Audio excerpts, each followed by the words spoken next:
Okay, good evening, everyone. Welcome to the March meeting of the Cranston City Plan Commission. The first order of business is the approval of minutes for the January meeting. Commissioner Lampier, you had an amendment. Thank you, Mr. Chairman. Yes, I prepared a very brief amendment just to make the minutes more complete. On page 2, after Commissioner Coop's comment that was noted that the link and electronic posting should suffice, I would add the following. Commissioner Coop then stated if there is a large document that a commissioner feels a need to see on paper rather than read it on a screen, the city could handle that better than the individual commissioner could. And the reason that I add that is because the statement that is in the minutes is accurate, but it's not really complete unless you add Commissioner Coop's second comment that better conveys what his position was on that matter. So I would move to amend the minutes and add that sentence, please. Okay, motion made to amend the minutes to add the sentence that is suggested. Is there a second? Seconded by Commissioner Frias. I should just add, even though Commissioner Coop is not here this evening, I have spoken with him and he agrees completely that this statement should be added. So, okay, any discussion? Okay, all in favor, please say aye. Opposed, nay. Ayes have it, and the January minutes have been approved as amended. The next set of minutes that is listed on the agenda, we are going to hold that until the April meeting.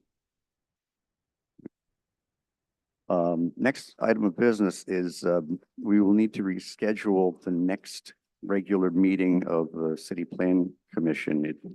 When we approved the calendar back in December, it escaped our notice that the first Tuesday in April is presidential primary day, and we don't hold meetings on days. We have always in the past moved them. Is there a suggestion as to when we should move the meeting to? Mr. Chairman, Yeah. that week of the meeting, the Wednesday or the Thursday work fine with the rest of the city calendar. But we need to stake it out tonight so that we can let clerks know for public hearings and notification requirements that we have to do for next month. Would there be any objection to Wednesday, the day after the primary? The third, yeah. Okay, well, I'll accept a motion to reschedule the April meeting to April 3rd. The motion made by Commissioner Mancini and seconded by Commissioner Matus. All in favor, please say aye. Opposed, nay. The ayes have it, and the meeting will be held on the 3rd. Next, annually at our March meeting, and the city charter empowers the Plan Commission to review the capital budget and improvement program. And at that meeting, we always welcome the department heads to speak a little bit about their request. And I would like to start off with the fire department, if we could.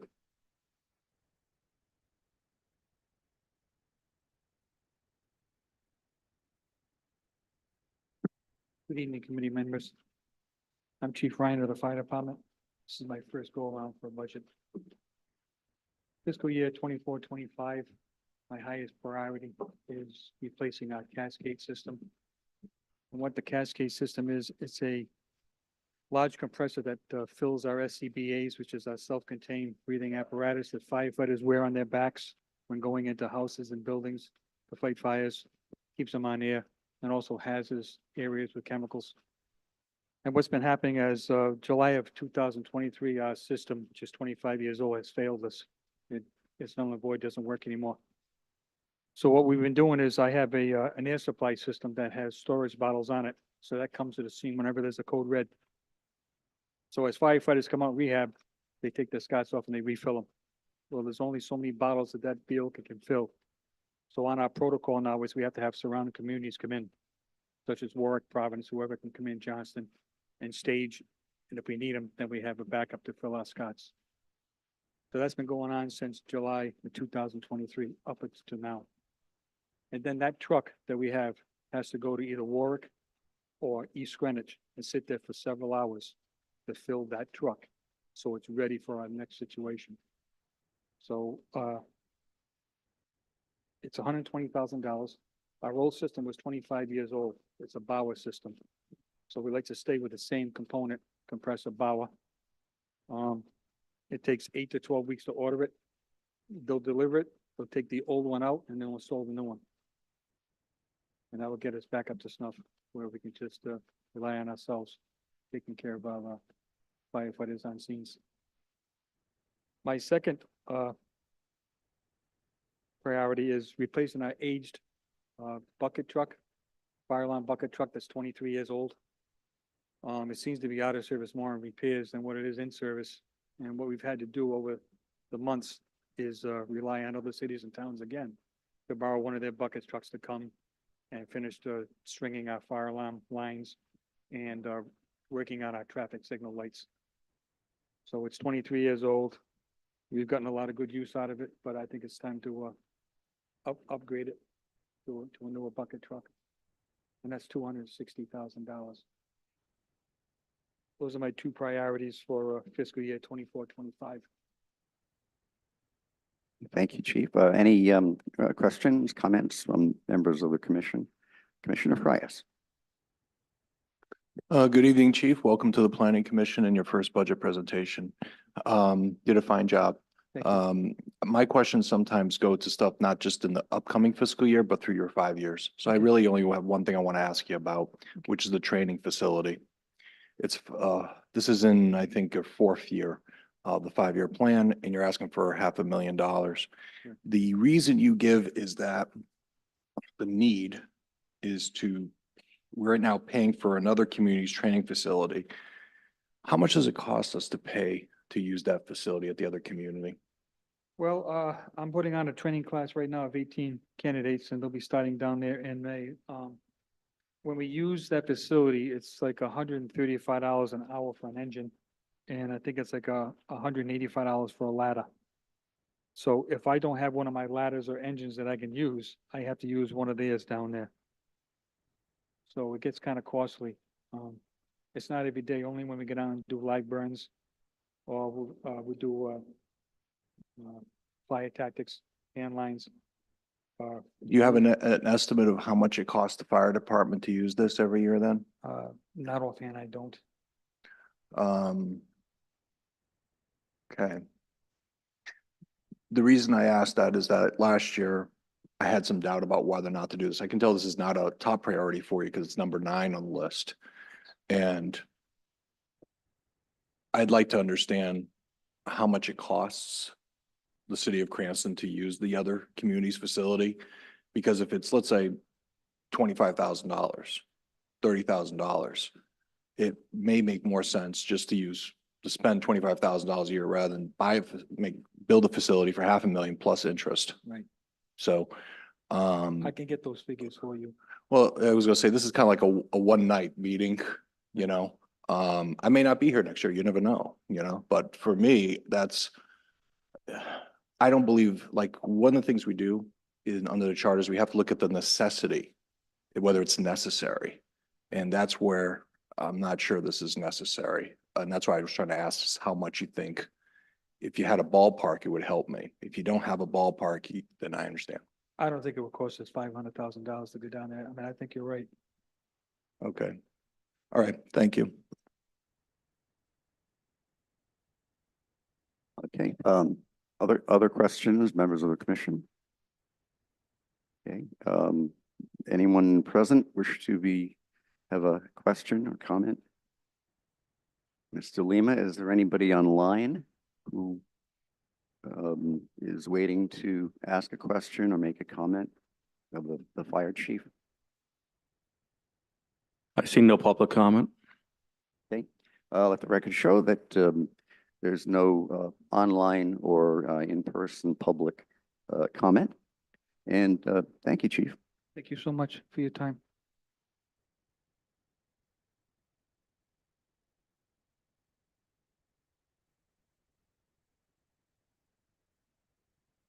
Okay, now I'd like to turn to Commissioner Zadalis with the finance, the overall decision-making process that we.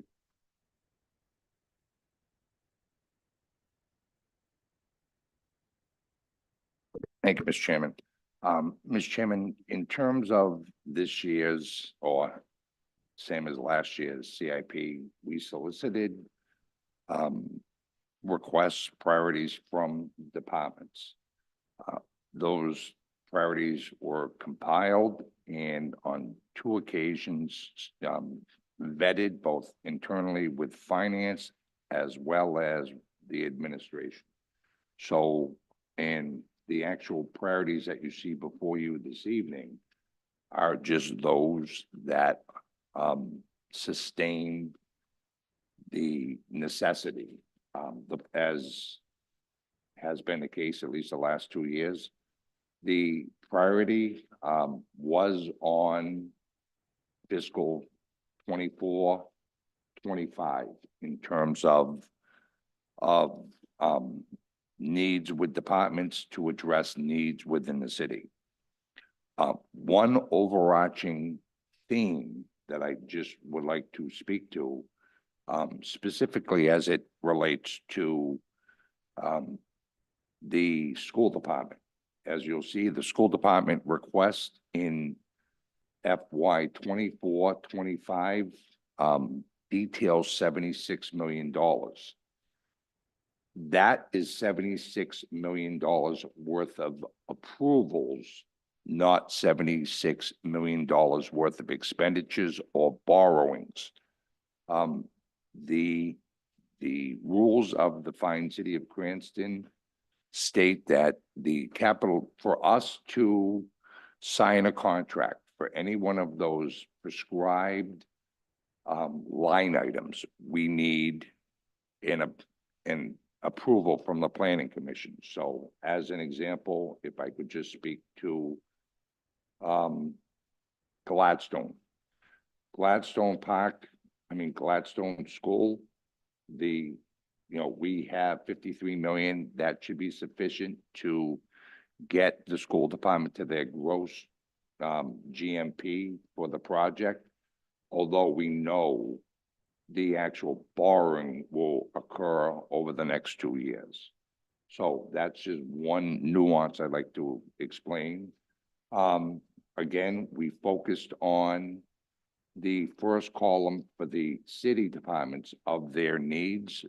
We have throughout this, where you see construction, and I think Mr. Matus can, if there were any questions relative to buildings, we've developed a theme where we're doing design work or engineering work, and you'll see a corresponding estimate of the actual construction going out over multiple years. Again, these are, the best estimates with the information we have, but the administration was attempting to address problems in a forward-thinking process that has estimates for architects, engineers, followed immediately with actions on the recommendations of those engineering architectural reports.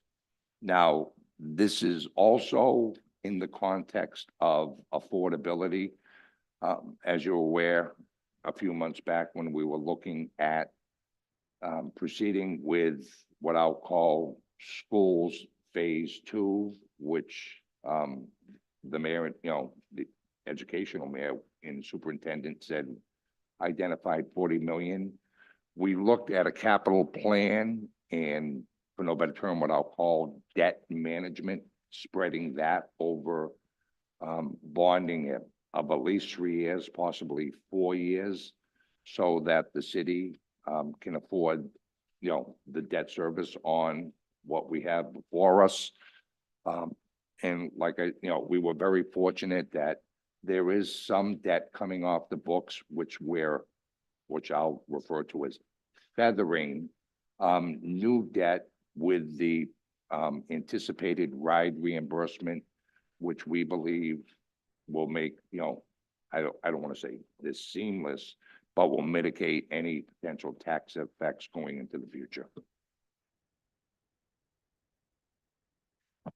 Thank you, Commissioner. Before we get to the school department, I just wanted to ask, does the city currently have bonding authority for the requests from each of these departments? I know they come out of different pots. We do not have bonding authority for everything once we get through with what is voted by council. We have residual outstanding prior loan authority throughout multiple disciplines, whether it be infrastructure. So some of the infrastructure work that's depending on what gets through here will be covered by existing loan authority once we figure out what we need in the next general election. We'll probably need additional bonding authority. Thank you. Now I invite the school department to come to the microphone and discuss the school request. Thank you. Edward Collins, Facilities Director for the School Department. We had presented a large list of possible projects to the mayor and the school department, and from that, they dove down into what's here in front of you now. They consist of doing the lower wing at Eden Park, adding some more money into Gladstone to put some extra features into that, a new parking lot at Cranston West, a boiler replacement at Cranston East, flooring replacement at the following elementary schools: Stonehill, Glen Hill, Stadium Roads, and Dew Temple, and some money for professional development district-wide, which supports the way we're building because it's a little different than everything else, and the acquisition of the AES building to turn into additional career and tech space for the school department. Any questions, members of the commission? Commissioner Frias.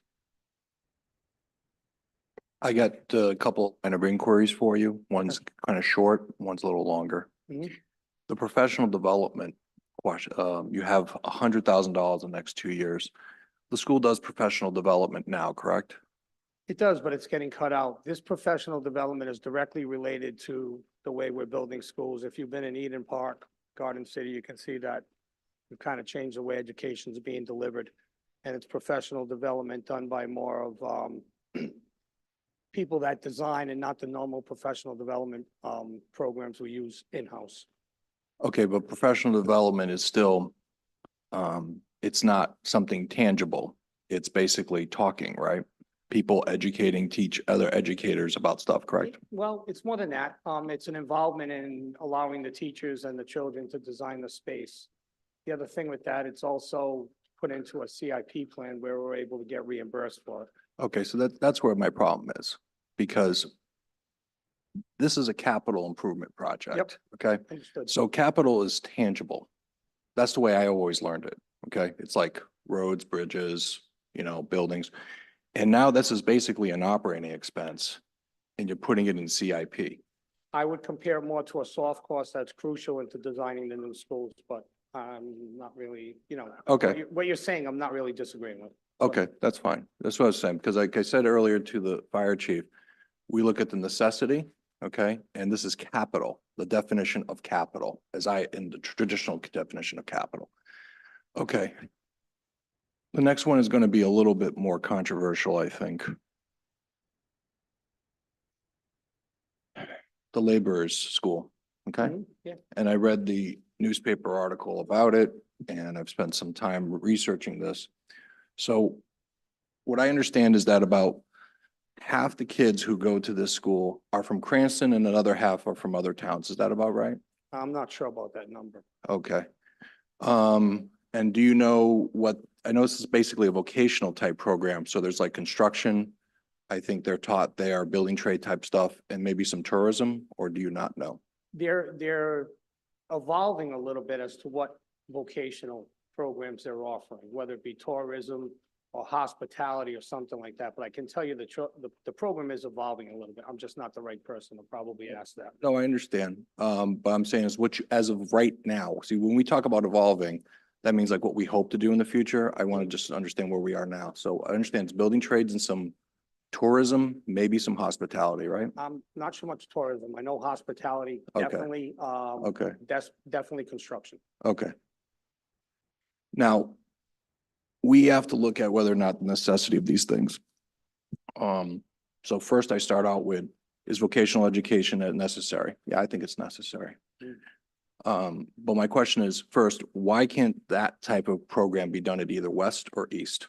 Well, I will tell you, West has their program. They have it in the vocational portion of that building over there. East has a little bit, but Cranston East, the building is not made for vocational. It's difficult enough even doing plumbing classes and everything. And I think they want to expand on what they're doing. Okay, so what you're saying is that East may not have the facility, West has something. You just don't know whether or not they could handle this, or do you, I'm just Well, asking? West is at capacity. West, they Okay. handle it through the separate building, the vocation, the CATC building there. Yep. right? That does it there. East, they're trying to do plumbing classes in the old gymnasium in the back of the school and everything. It's just not applicable. It's not proper space for that. Okay. So let me just, I'm Oh, sorry. sure. So to try to expand on what's going on there is a problem.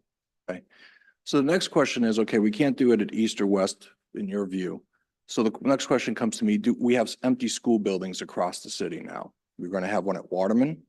We're going to have one, I think, at Chester Barrows. I think we're going to have one at Arlington. Did the school committee look at those school buildings? Because one of the things I read in the school committee minutes in October was the problem with this building is that it never was a school in the first place. Well, it's being used as a school now and a vocational place, the AES building. I will tell you, neither Waterman or Barrows is conducive for any type of trades thing. The Arlington site, if the building was taken down, is a good site. Okay. It can be used, but whatever that's used for is. Okay, because I think the city council the other day just said they're not having I think they voted down the community center project concept, so. Then that brings me to the next question, which is, you guys are proposing buying, of making improvements to this building at where it is right now. Yes. That $4 million for the upcoming fiscal year, what does that represent? I'm sorry, say that again. The $4 million for the AES for FY '25, what is that the estimate of? The estimate for the building is 12.5, 2.5 for purchasing, another 10 for renovations. How it's divvied up there is you can kind of push that any way you want, but the cost of renovation is 10 million. Okay, because the total there is almost 14 million. Well, what happens is there are soft costs involved in all the projects that were carried below the line that we pushed up into the projects. Okay, And so that's, in my sheet, right, all the projects have the number and there's 3.9 total in soft costs to support all the above. Mr. Zadelis wanted it pushed up into the projects and that's why that number moved. okay, so that brings up the next thing to me, which is if you want to build it there, if you want to make these modifications to this building at that location, you're saying that the city should purchase this property and make the modifications. Oh, can I just clarify something? Sure. I personally am not saying anything. We gave a list, right? I am sorry, I'm making you No, feel a no, little no, uncomfortable. No, you're not making me uncomfortable. I just want to make sure we're clear on one thing. We went into the city and the school department. I had a list of projects probably totaling 200 million. Huge list. collectively between the city's administration and the school department administration, they narrowed the list down to this. My job is to carry that out. Okay, so instead of saying you, I'll use the phrase school department. Is that okay? Yeah, no, I'm fine with it. I just wanted to make sure that it's clear that this isn't Ed Collins kind of. I understand. Well, the question I have, department wants the city to purchase, make the modifications. Why isn't the laborers who basically run the charter school purchasing the property, making the modifications? I wouldn't answer for the laborers on any of that, so. Okay, can't- the reason I ask, I'll Yep. explain why. This is a district charter school, correct? This charter school, I'll phrase it this way. It's my understanding that this is a district charter school. And in Providence, there's also a district charter school called Times Squared. Yes, aware of it. You're aware of that? Yes. That charter school, the property and the building is owned by Times Squared Incorporated. It's not owned by the city of Providence. So I just wanted to understand the rationales why we are having the city buy the charter school and make the modifications to the charter school, when in our neighboring city of Providence, it's the charter school that owns the building and makes the modifications to it. I wish I could stand here in front of you and answer those questions, just. No problem. And another thing I was going to say, when a charter school makes, you're familiar with the funding formula and reimbursement. Yep. Charter schools are able to get reimbursement from the state as well. I believe 30%, right? Yes. Okay, With this, though, anything that felt into this stage 2 approval from the state would be subject to city reimbursement, which would be at a minimum 54, maximum 74. correct. And I was going to say is that there's also for the charter school, remember, they would be able to get reimbursed from the state by 30%, and they would also have some type of bonus, I believe. My understanding is, and might be wrong, that this building would be turned over to the city/school. Therefore, any reimbursements would fall to the city/school, which automatically goes to the city anyways. And again, they would be under the reimbursement rate of Cranston Public Schools. But my point on this is, and I'll get to the point right now. The way you're proposing it is that 100% of the costs are paid for by either local or state taxpayers. If the charter school did it, it would be 30% would be paid for by state taxpayers and 70% would be paid for by the people who run the charter school. So the Yep. local taxpayers would not have to pay under that scenario, which is how it's done in Providence. So right now, if you looked at that project, that 12.5, take the soft costs out, I'm sorry about that, then the taxpayers of the city of Cranston would be on the hook for maybe like 2.5 of that, and the state would be reimbursing the rest if it went to 74%, if it was bundled with other projects that are eligible for that. So what you just kind of described is yes. Okay. And I'm almost done, by the way. No, it's okay. Okay, so That's why I'm here. what I understand from reading the news accounts is that the modifications are needed because the school is having financial problems to some extent. I'll phrase it differently. It's trying to grow, that it needs more students. That's what my understanding is. And that's what it was even said in the minutes, I think, of the school committee in October, that it was trying to grow and was making these modifications in order to get more students. Is that some of your understanding of why this is going If on? that's what you read from the school committee, I wouldn't touch that. Okay.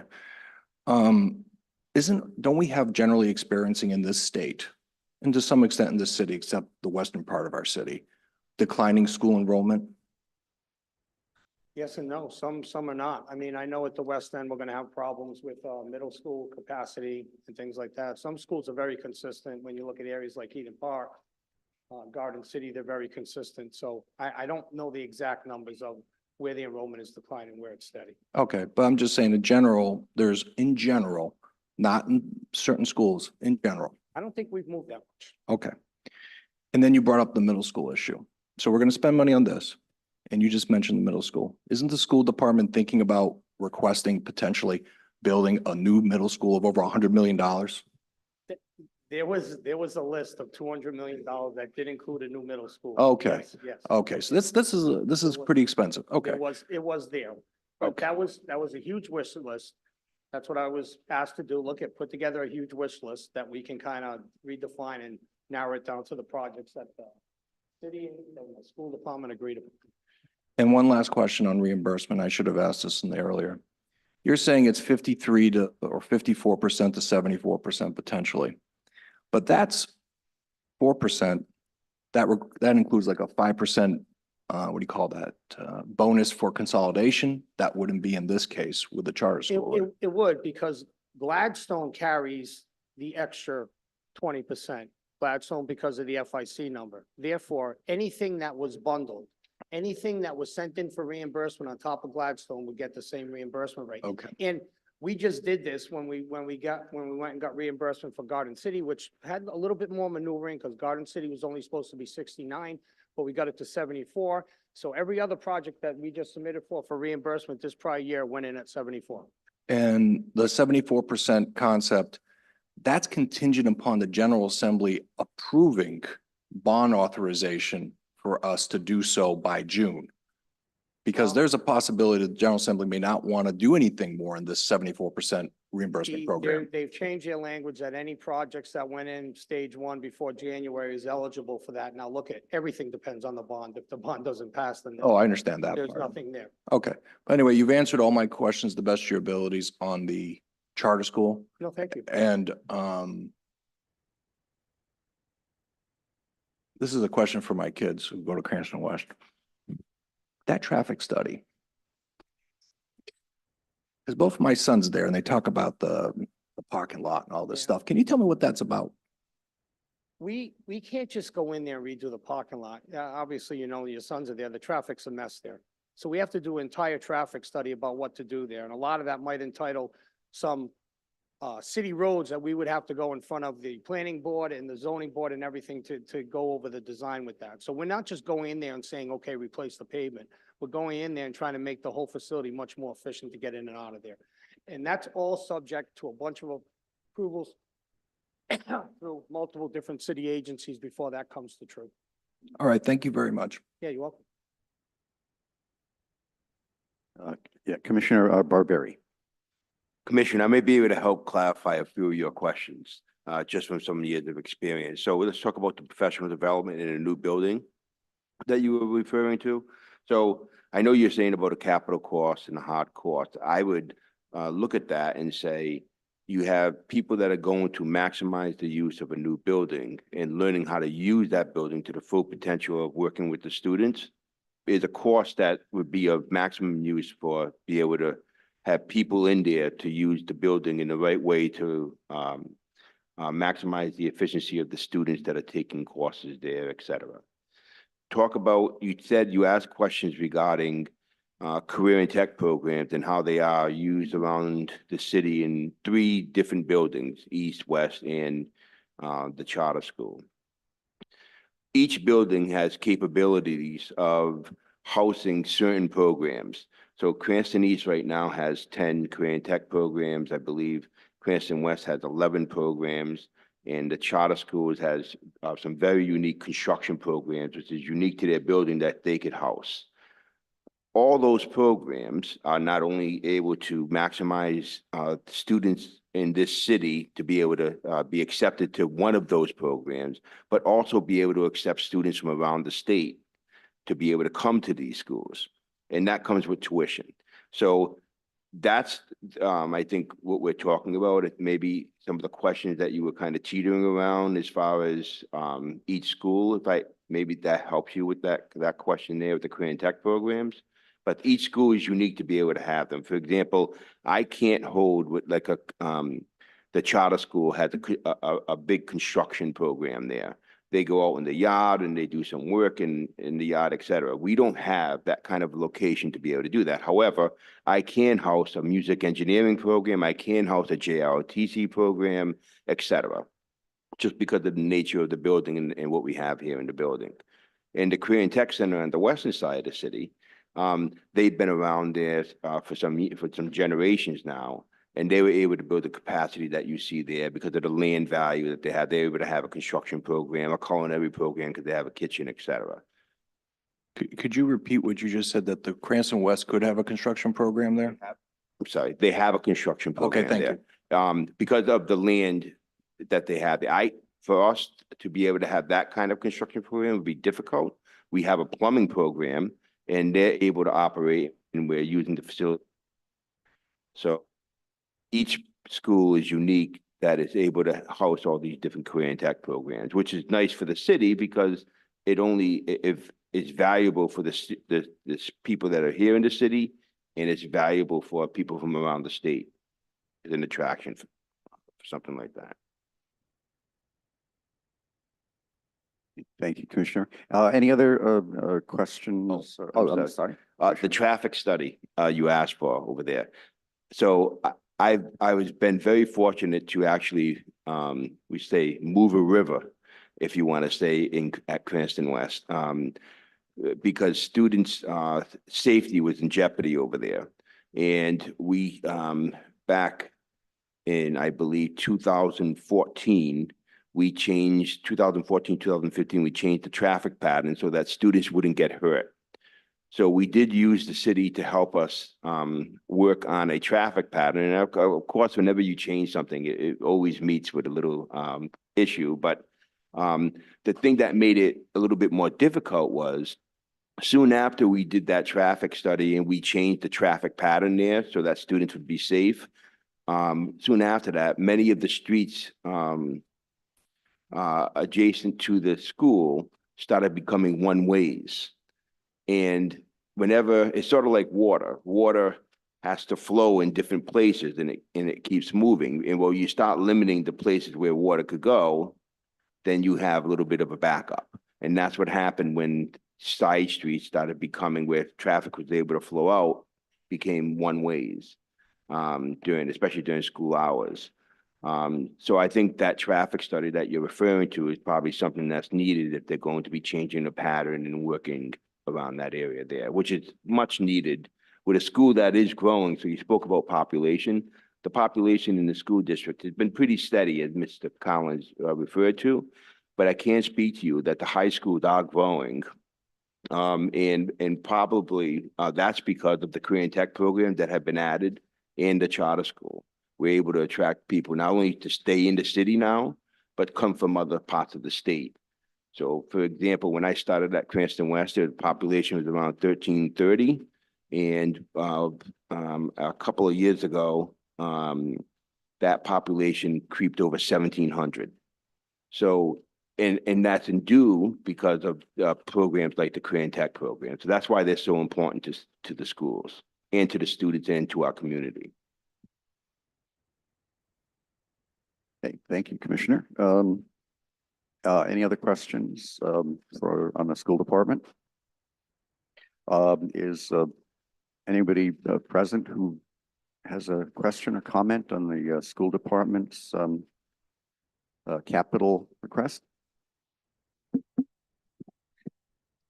Steve Stikos, 37 Ferncrest Avenue.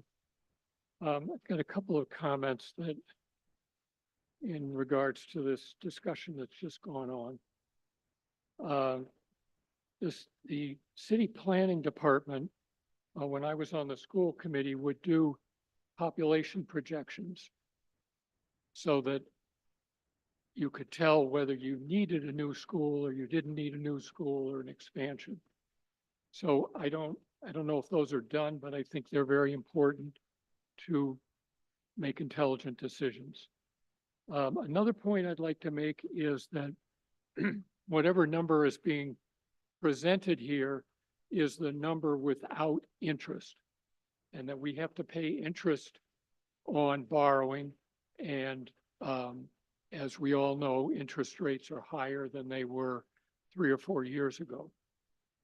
So that can be tabulated, but my rough guess would be that every number you see up here, if it's a 20-year bond, is going to be almost doubled with the interest. And I'm perfectly willing to be corrected if I'm wrong about that. Another point is that, and this is kind of a capital budget, you borrow money for 20 years. So this is, things that are in that should last at least 20 years. They shouldn't be things like, honestly, like a traffic study. Not that a traffic study isn't important, but you shouldn't be borrowing money over 20 years to do a traffic study. I remember when I was on the council, the Public Works Department came in and they wanted to do a study of all the streets in the city to evaluate which one should be repaved. You know, good goal, but they had it in the capital budget and we knocked it out of the capital budget for that reason. Let's see. So those are a couple of things that I hope you will consider. I also want to say that I'm here opposing the expenditure for the charter school. That's an aging factory. And why we would want to throw $12 million into an aging factory is really beyond me. The school has 150 kids in it. And it has some real educational problems with the achievement of those kids. 64% of the children at that school are classified as chronic absenteeism. You can check that out on the report card that the Rhode Island Department of Education does on every school. So it has very, I know it has a very difficult population, but I think throwing spending that kind of money on a building is not a good decision. Because if the school were to close, whether if its charter was revoked by the state, for it doesn't have enough students, population declines, then the city is stuck with an aging factory building, which is not even, won't even be good for a factory because it'll be turned into a school thanks to, I don't know, approximately $10 million expenditure by the city. So I don't think that's a good expenditure. I think there are other options that ought to be looked at. And I really, I mean, I can't see if you, as Mr. Frias pointed out, if you have 3 elementary schools that are closing, and the whole thinking behind closing those schools is this idea of putting more students in a building to lower your administrative cost. So that's happening. And then at the same time, we're going to spend $13 million on a inappropriate building for 150 students. So I hope you'll remove that and send it back to the school department to maybe come up with a different plan for that type of education. And I hope that this whole thing about soft costs, I hope you look at that and are able to get out of this capital budget where we have to pay interest, get the things out of there that don't belong in there, that aren't of 20-year capital value. One last point I forgot to mention. The school department, and maybe you all know this, but the school department does not pay for capital expenses. That's in the city budget. So the school department can go for all the capital projects that it wants to, and it doesn't affect its operating budget. So it's very difficult, having been on the school committee, to argue against a capital project due to its cost, because when you're talking to the school committee, it doesn't cost the school committee anything. So, thank you. Thank you, Mr. Sikos. Any One else? Yes. Hello, everyone. I'm Anthony Moretti, Chief of Staff in the city. Just wanted to pass this along. We're looking at those numbers. Certainly, they're enormous numbers, 70-something million dollars for this year. The mayor supports these programs. They supports these investments, each and every one of them. Just wanted to point out, though, it was to take advantage of what RIDE and the school administration has presented to the mayor, that this is a once in a lifetime 74% reimbursement. So that, so for instance, on the $40 million that's being proposed that we all heard about, those $40 million of projects. If you look at it, the mayor, really is looking at paying 26% plus interest on those projects. But that was the premise of the mayor coming forward and endorsing these programs, particularly for that $40 million. So I just wanted to make sure it's an important point that it wasn't that he was approving full 40 million. The logic was about a quarter of that amount, probably a little over $10 million, believing if RIDE in the with the premise that based on the representations of the school department and RIDE, that we'd be paying, you can do the math, perhaps $10 million plus. Thank you. Thank you, Mr. Moretti.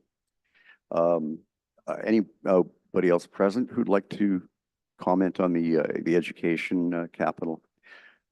Mr. Lima, is there anybody online who has a question or comment about the education school department capital proposals? Through the chair, if I can just give a reminder to the public, please use the raised hand function if you would like to speak. There is no public comment. Okay, thank you. Let the minutes show no public comment online. Okay.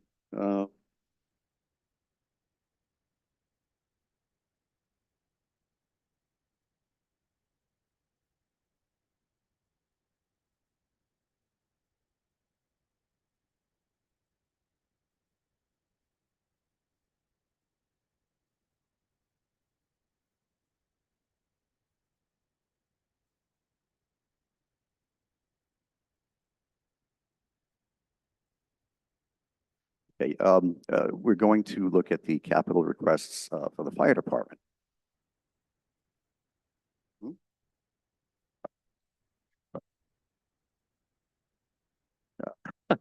Public Works Department, I'm sorry.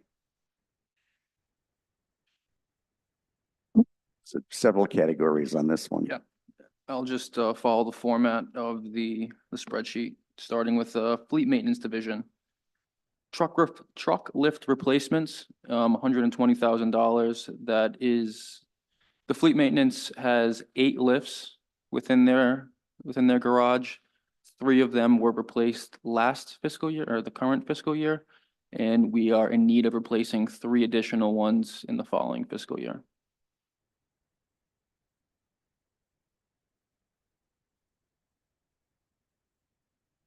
Pretty straightforward, but any questions?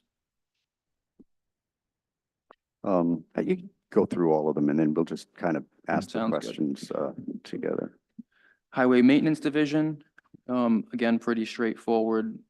Our 6-wheel dump truck is in need of repair according to our fleet maintenance division. They are repairing that vehicle, spending way too much time and money on it. We feel the money is best served buying a new 6-wheel for $255,000. The same status report for that 10-wheel dump truck. These are vehicles that will be used year round and specifically in the winter operations for plowing and sanding the roads. The 10-wheel dump truck coming in at $280,000, again, in need of repair based on a recommendation from the fleet maintenance division, again, spending far too much time and money to repair these vehicles.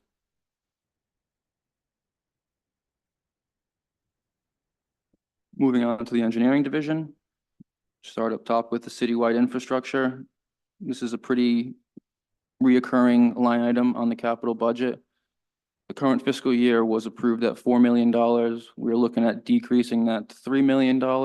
I can explain that as we go further down the list, as we have added a couple line items for stormwater. So we decided that $1 million could have been cut out of the citywide infrastructure, which will be primarily spent on paving and sidewalks. And now that we have broken out the stormwater to a separate line item. Moving down, signal upgrade. Fiscal year 24, we were approved for 300,000. We're looking to do an additional signal upgrade at a different intersection in fiscal year 25. That is going to, the location, we have a couple locations in mind, both of which are going to require additional phasing on the traffic signal, which includes upsizing the cabinet in the sidewalk and having whole new computer systems to control that intersection.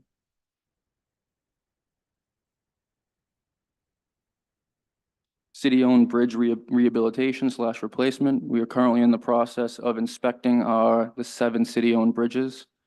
This $250,000 would give us money to engineer the replacements / repairs of these structures, and any minor construction would be able to fall within that $250,000. You see, we have that projected out throughout the years. Once we have our report back from the assessment and we have the engineering completed, we do expect some large capital dollars to go into the construction for those structures. So we have carried that out over a few years.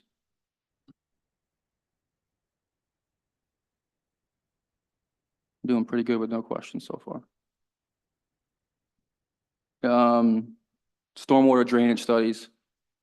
I'll take the next 2 as a block, stormwater drainage studies and stormwater rehabilitation. It's no surprise to anyone that we have drainage issues in the city that need to start being tackled on a capital basis. This will allow us to design projects, apply for grants to support these funds, and then moving into the rehabilitation, actually implementing some of those designs and making meaningful impacts to mitigate flooding and do some stormwater restoration throughout the city, citywide. No specific projects identified there, but there's plenty of work to go around.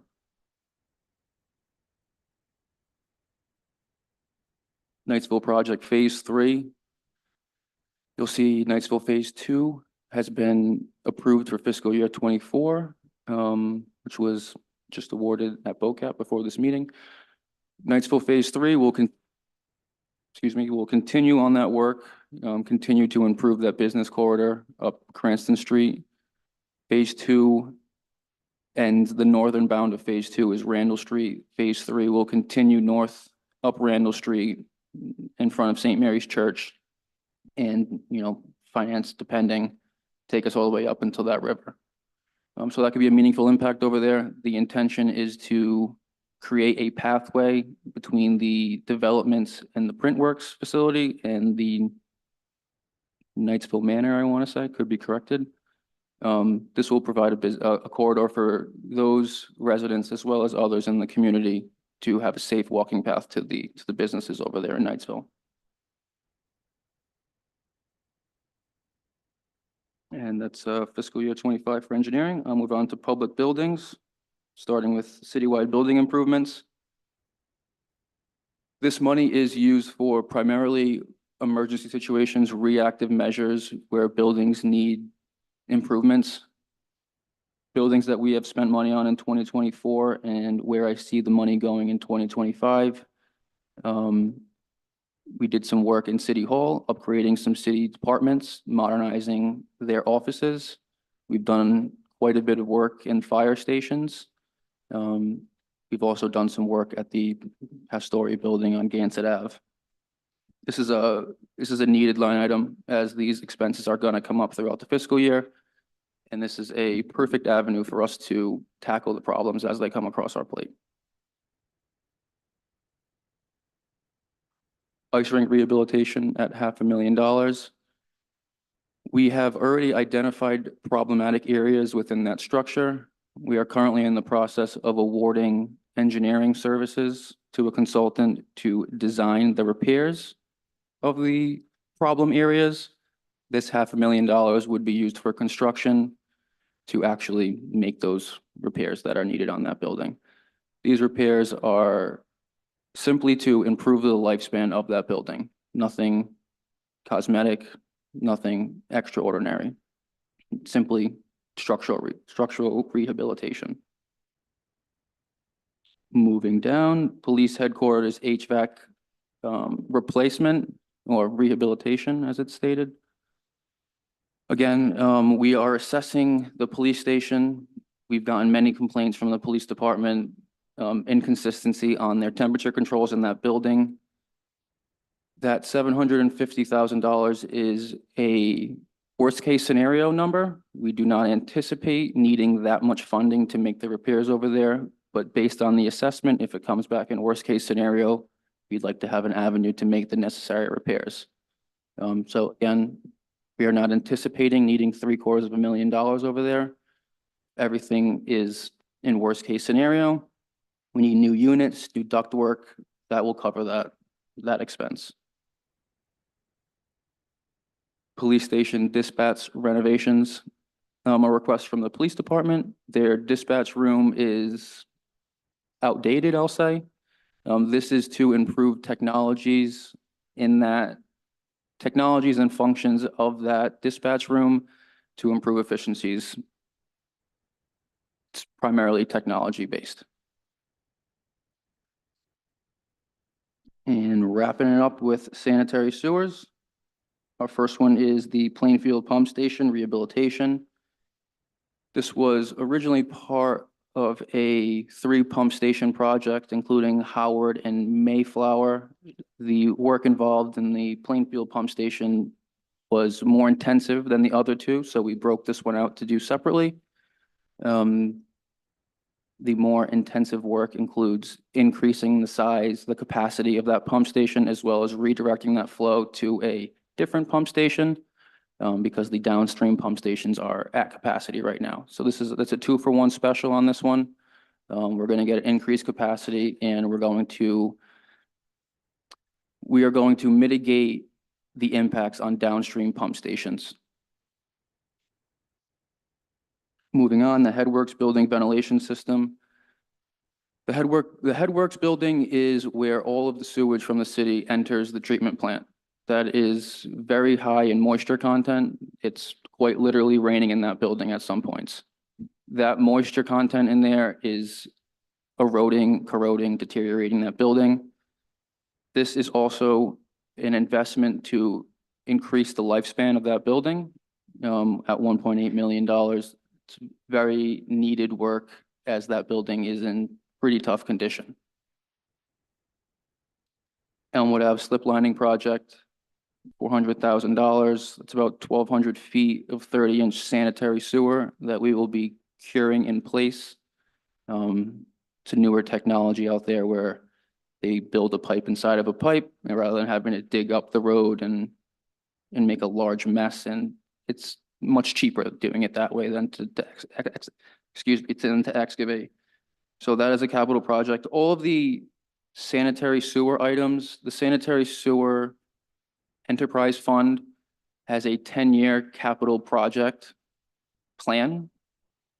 This is just reflecting of that 10-year plan. Any questions? Happy to take them. Members of the commission, any questions for Commissioner Matus? Commissioner Frias. Yeah, unless Director Zadelis has something to ask first. Yeah, my fault, Chairman. There are a couple under the fire that are actually falling under Public Works responsibility. Okay. Thanks for reminding me, Commissioner Zadelis. The first of which is the fire station engineering / architectural services. This is an assessment of all 6 fire stations broken up into groups of 2. So we are anticipating about $100,000 a year for assessment of 2 of the fire stations and about $1 million to make those improvements from the assessment. So you'll see that drawn out over 4 years, $100,000 for the first 3 and $1 million over the last 3. And that will get us through all 6 fire stations over a 4-year period. The last one is the fire mechanic garage.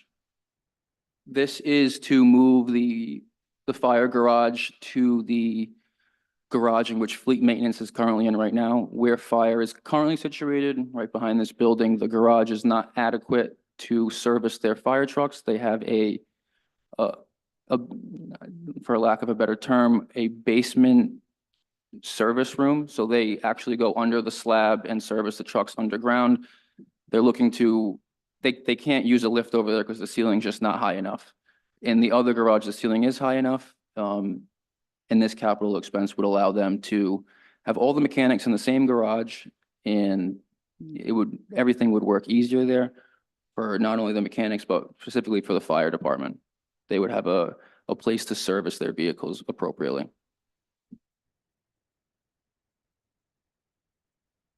Okay, thank you. Yes, Commissioner Frias. All right, just a few questions for Commissioner Mateus. I'll start with what you didn't cover because it's an out year, the indoor police range. Last year, this commission did not approve it. And what I can see, what you said in the report here, the need for it is the need to soundproof it. What I read in the newspaper, according to the police chief, is that the noise that police range currently emanates is in conformance with city ordinances. It's not exceeding noise levels. It's below 55 decibels, even for the residential neighborhoods. Do you have any information to the contrary that police range is causing noises that are above? I do not. I believe you're accurate. Okay, all right. You're going to say, am I right? Okay, all right, okay.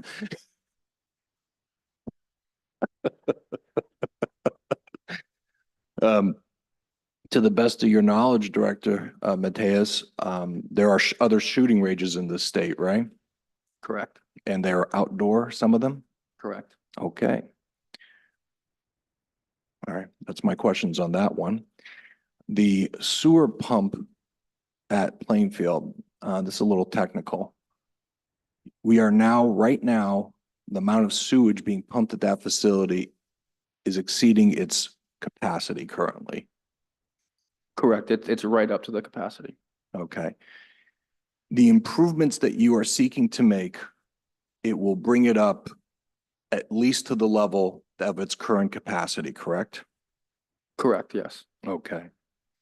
How much above the current capacity will this facility go? Above, like, excuse me, the current level of sewage, how much capacity above that you think this project will have? I do not have a gallons per minute number or percentage increase for you. Yeah. I can tell you that the increase in storage over there is to accommodate developments and other single family and residential units to tie into that pump station. I do not have an exact number for you though. Okay. The reason I'm bringing this up for Public Works is I understand that if something is above capacity, we have to make improvements to bring it to capacity and also to plan for future growth to some extent. My only concern is if we are building capacity for certain developers and the developers are not adequately contributing to pay for that cost of this facility, you see? Because if we're building this facility for these developers should contribute something, because this is looks like around $3 million. So that's the only thing I wanted to point out to you. But if you're telling me it's exceeding capacity right now and that we're building it so that it can reach our current capacity and more capacity to deal with the type of development we generally have in Western Cranston, then I'm okay with that. Is that what you're saying to me? Yes. Okay. This is more of a question for maybe Director Zadelis, and it's just something that I've asked before, and it's really in Public Works. Many of these vehicles that we're purchasing, I don't know their lifespan. They're probably 10 years, 15 years, something along that lines, my guess is. we go out to bond for this. We talked about whether or not try to make the bond life align with the life of the asset. Is that something that the finance department is working towards with these things? Commissioner France, funny you should say that. 2 points I'm gonna make. One was on a project that, Commissioner Matus and I were talking about. How does this work increase the useful life? And we were speaking specifically of a building. So as he approaches projects, that's the first thing he's prepared to, present the project. He's already coming in anticipating the work, and, using the clerk's office as an example, realigning that, made that office more efficient, thus, in theory, increasing the useful life. But to answer your direct question, when we were developing this, we were talking about the potential on one of the trucks potentially has a 20-year life. The other truck has something closer to an 11-year life. So we're looking to issue debt, simple debt management that don't automatically go with a 20-year bond, because back to Mr. Psychos's comment, you're paying debt service on a truck that you don't even have in service. So yes, we are looking to match the useful life of the bonds to the asset. So that's a correct statement. Thank you very much. Okay, other questions, members of the commission? Anyone here would like to be heard on Public Works?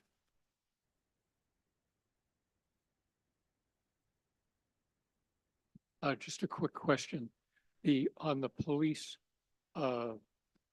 items on the capital budget, the city is under a lease agreement with, I believe, the Paolino properties for the police station. How does that work on a capital improvement when we're still paying a lease that I guess eventually will own the property, but we don't yet? You want to answer or me? In terms of capital expenses for the purchase of that building, if you look into the out years of the capital budget, there is in the buildings, public buildings section, there is the final payment in fiscal year 26 of $1 million, which would end that lease and the property would be owned by the city. That building would be owned by the city. I don't know if that answers your question or not. No, but that's interesting. No, I mean, there's a proposal to do something with, I believe, the HVAC system. So if that is done, that'll be putting money into a building that we're leasing. And how does that factor into? I believe I'm doing this from memory.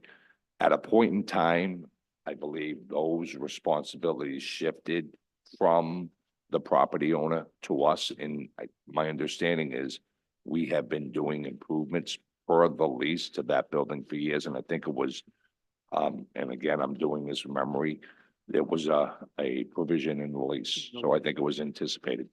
Yeah, you are, since I've been here for a long time, you are correct. At some point, whether it was at the 10-year period, I believe is it was 10 years, the first 10 years, Paolino took care of the upkeep. And then after that, it was up to the city. And then at some point when the lease ended, there was a final payment. I don't know if that's the correct amount, and then we'll own the building. Okay, anyone else present who'd like to be heard on this? Mr. Lima, anybody online have a question on Public Works? There is no public comment. Okay, let the record show, no public comment online. Now we come to the Recreation Department.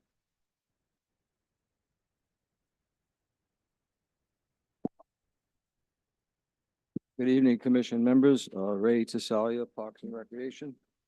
I'm going to run down the proposed projects for this year. Any questions, you can wait till later to ask. I have a few pictures of my first two proposals. I can share them with you in a minute. The first and most important priority on my list is the infield replacements of the Cranston East and Cranston West baseball fields. I'm going to just give these to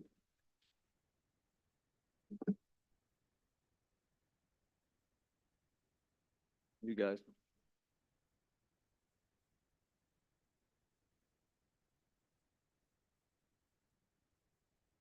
Rain, just regular rains that we get on a normal field will sometimes have a delay of 2 to 3 days. Meaning kids won't practice, games aren't being played, rentals aren't being given out. We had Fay Field and Khaleesi Field done last fall from a company that does great work. Use a different clay, different product, a little topping that helps keep the moisture there. Laser grades the field so that the water runs off it. What happens and what's been happening for years when you do fields, and it's not just our department or our city. If guys are going in there, because we are recreation fields, but these two high school fields deserve better. When we continue to drag the same way, we are creating puddles in concave areas. Dirt goes over it when it rains, and as you can see from the pictures, we're gonna have puddles nonstop. To get that water off, you're really not supposed to work on a baseball field if it's wet. It's supposed to dry off to let it wet. That's how you create all the nooks and crannies. So the field at Fay was done, and I used that to gather the number because I expect a little more work at the two high school fields, especially Cranston West with that low water area that they have. So with that being said, I'm going to run through these unless you want a question right after I address each priority. You can make the full presentation, then we'll. Sounds good. So, The second, and I do have a picture on this also, is the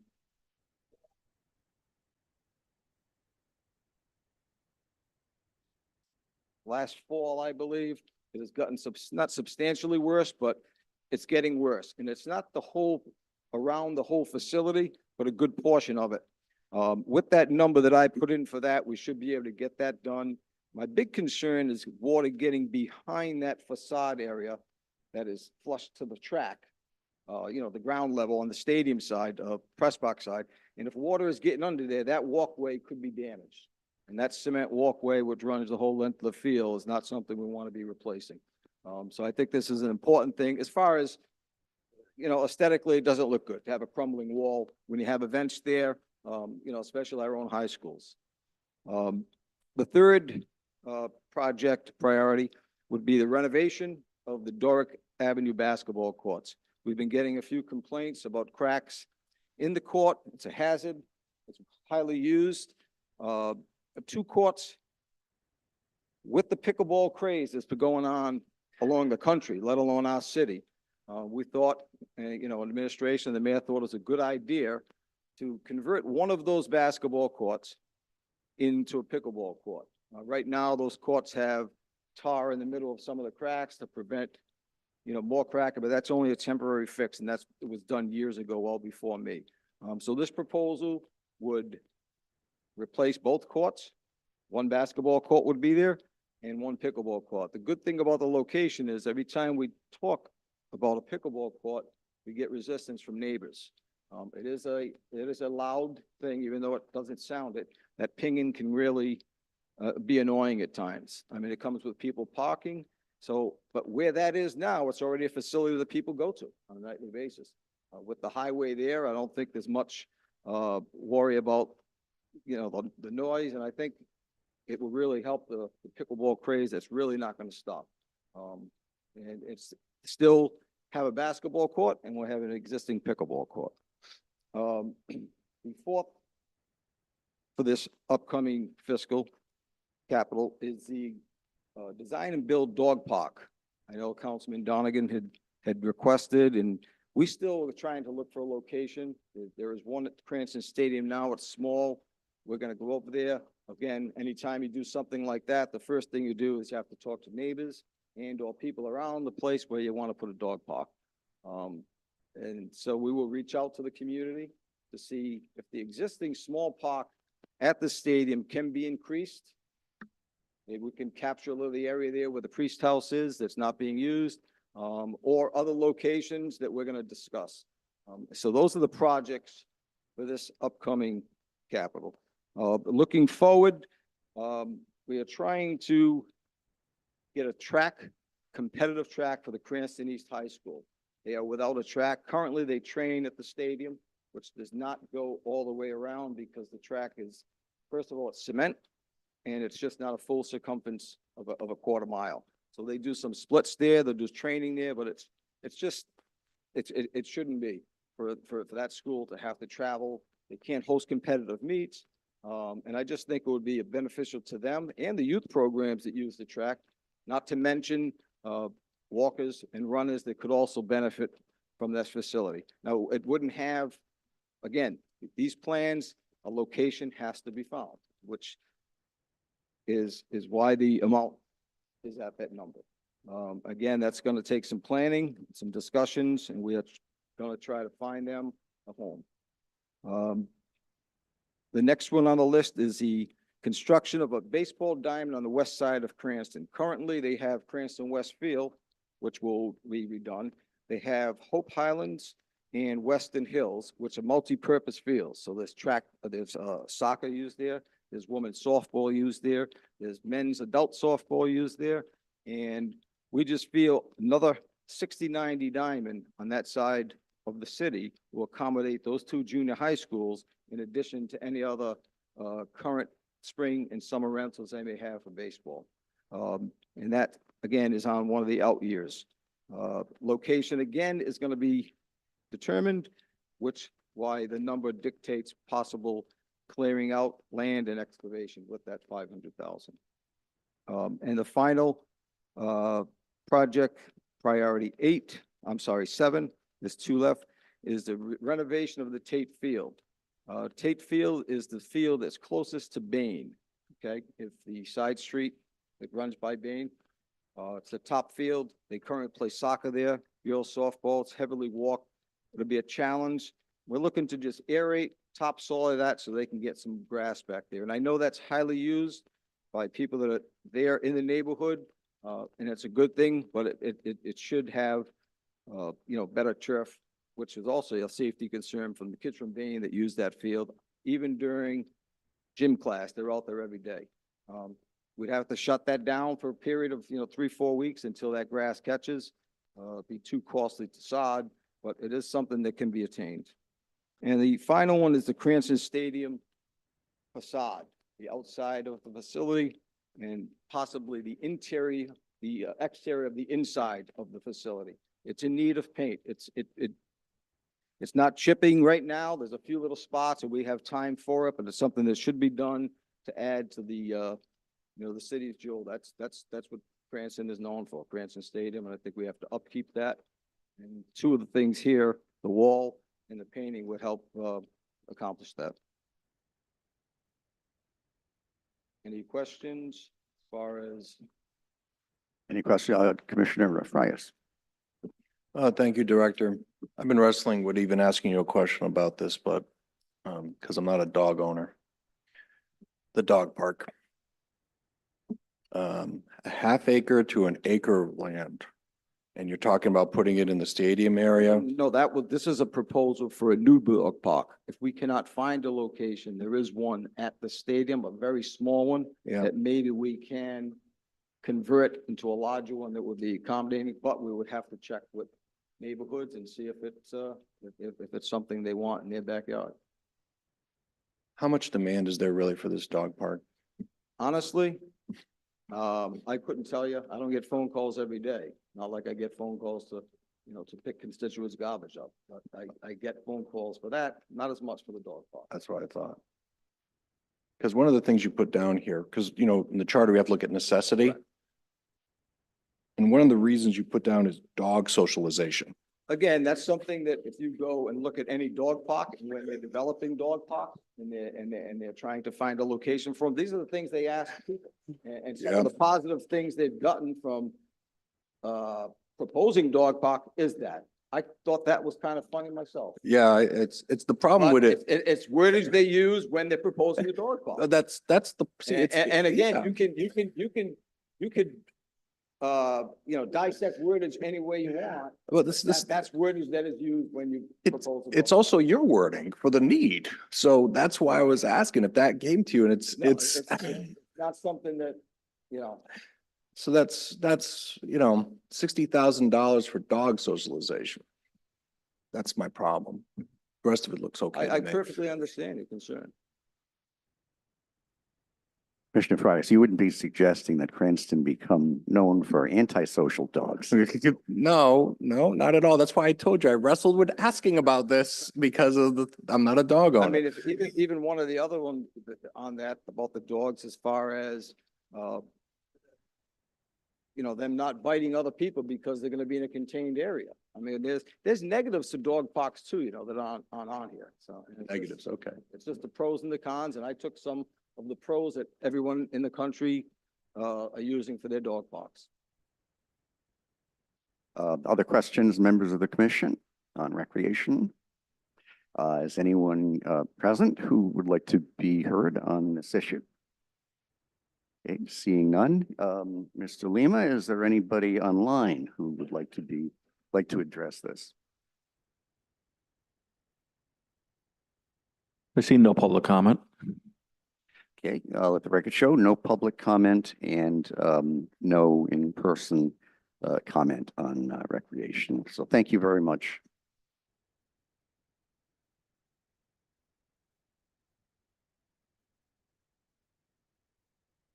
Okay, let's review the library request, even though it's for an out year.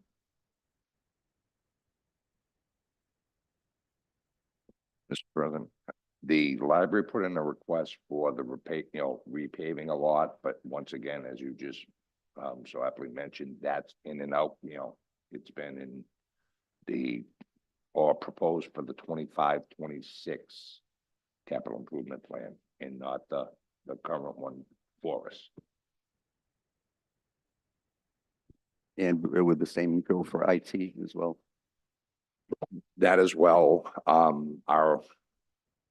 we have a very good IT department and, this is what they will refer to as their end-year cycle. So, our connectivity, really, not that the virtual environment is any less important, but the connectivity, was proposed for 1 year and they went back and looked at their aging switches, which connects all our departments and broke it up into a 2-year projection, that being 26, 27, 27, 28. Okay, thank you, Commissioner. Any questions on IT or library? Anyone present with a question or comment on IT library? Anybody online with a question for IT or library?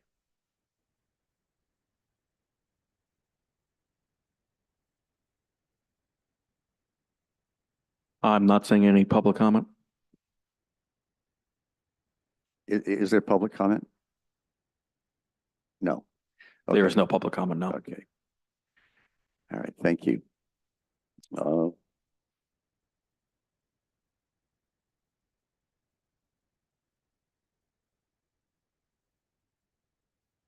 Okay, well, the floor would be open for a motion or further discussion if the commissioners would like, Commissioner Freitas. What we've usually done, Chairman, is we vote on these things in segments. Last few years, I at least have been on it.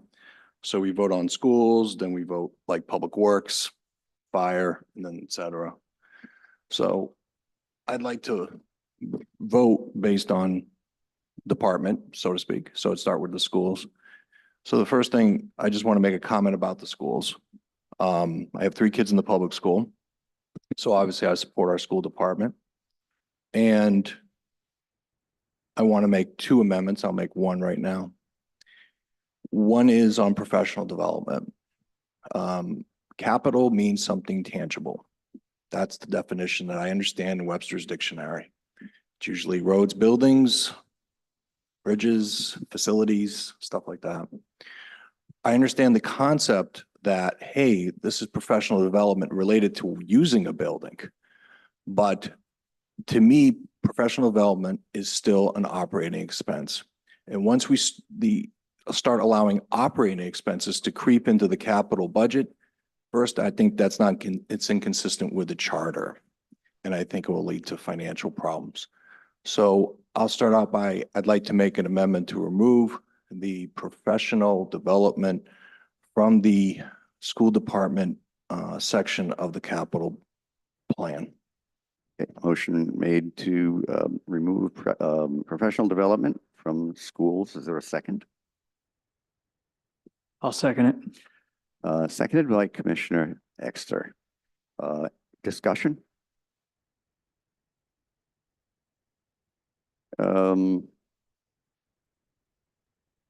Motion's been made and seconded. All in favor of removing professional development from the capital development plan, please say aye. Aye. Opposed, nay. Commissioner Barbieri votes nay, and the other commissioners vote aye. Yes, I'm sorry. Okay. And by the way, if anybody else wants to make amendments, they can do so. But my second amendment on the school department, which I assume is going to be pretty controversial, is going to be on the charter school. And this is my reasoning. The charter is about, we have to show, it has to be necessity. I have heard tonight that I understand the need for vocational education. I understand that this is part of that. But I've heard that the Arlington School could be a place. I've also heard there was no discussion about why the school department, the city, has to own the building right now. I have read in the school committee minutes of October of 2023, where the school department, the school committee said, the building that the school is housed in was not designed to be a school.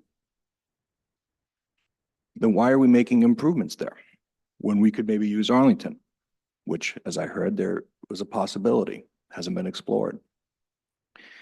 In regards to using it at the current place, I've, like I said, heard no discussion of why we have to own it. The charter school / laborers could own it. In Providence, the district charter school there owns their facility, meaning it's called Times Squared Incorporated. They can get reimbursement. I will point out they're saying about reimbursement. If we own it, yes, there's a possibility we could get the state to pay 74% and we would pay 26%. Could be less, but that's it. But if the laborers went forward and did it, well, the state taxpayers, which we are, would pay 30%. Laborers would have to pay 70%, and we, the local taxpayers, pay 0. I have heard no analysis of these alternatives, whether at Arlington School or why the laborers were not approached, because it's supposed to be a partnership. I believe this, as I said in the school committee meeting, for this place to succeed financially, it needs more students. So we're building this, increasing this, in the hope that we will attract more students to make it financially successful. I think there are other ways other than this way, which is the most expensive way possibly, to take a building that's assessed at $2.3 million, make these modifications and go to $14 million. That's what it says there. And for that reason, I can't support it. To finish up, I have no animus towards the laborers union, by the way. My father's been a member of the laborers unions for the last 50 years. But when I'm here, I look at the charter and I think of the taxpayers. So for that reason, I make a motion that the charter school of element in the school budget, 14 million approximately, be removed. Thank you. Thank you, Commissioner. Commissioner moves to delete the item on the AES school building. Is there a second? Seconded by Commissioner Lanfear. Discussion? Yes, Commissioner Barberry. And I'm just going to respectfully disagree with that, Commissioner. It's just that I see the importance of having these programs here for our students. I understand the investment that you could do into such programs will bring students here. I'm not sure about the other elementary schools and their plan for the elementary schools and what's going to happen to the elementary schools, but as they stand now, I don't see how career tech programs could go in any of the elementary schools. That's just me personally seeing that, and an educator for the last 33 years. And I do see where it currently is being housed, that it's probably the best place for such programs to exist and be able to bring students in and expand on. So I'm just going to respectfully disagree with your recommendation. Thank you, Commissioner. Commissioner Mancini? While the building's $2.3 million in value now and adding a $15 million improvement on it, will the building have a $15 million value at the end of the day, even though we're talking about 150 students? Will the investment, never mind to make the building a school-like building, be worth it for the city and the tax basis on that? Like, Okay, Commissioner Frias. Just if it becomes city property, it's off the tax rolls. Okay. So again, just to respond to something, I definitely believe in vocational education. I just think there is a more affordable way of doing it to the local taxpayers here. And I've heard no explanation of why the laborers were not approached, discussed about having to contribute and actually buy this facility. That way it'd stay on the tax rolls, by the way, potentially. If it was a nonprofit, that'd be a different story. But anyway, my point is, I think the issue of necessity is this necessary, this approach necessary to provide a vocational education for these students. No, I think there are other approaches that can be done that are more cost effective. That's all I have to, that's my 2 points. Okay, thank you, Commissioner. Further discussion? In that case, the motion has been made and seconded to delete the item AES school building. So all in favor of deleting the item, please say aye. Aye. Opposed, nay. I have to write this down. Sorry.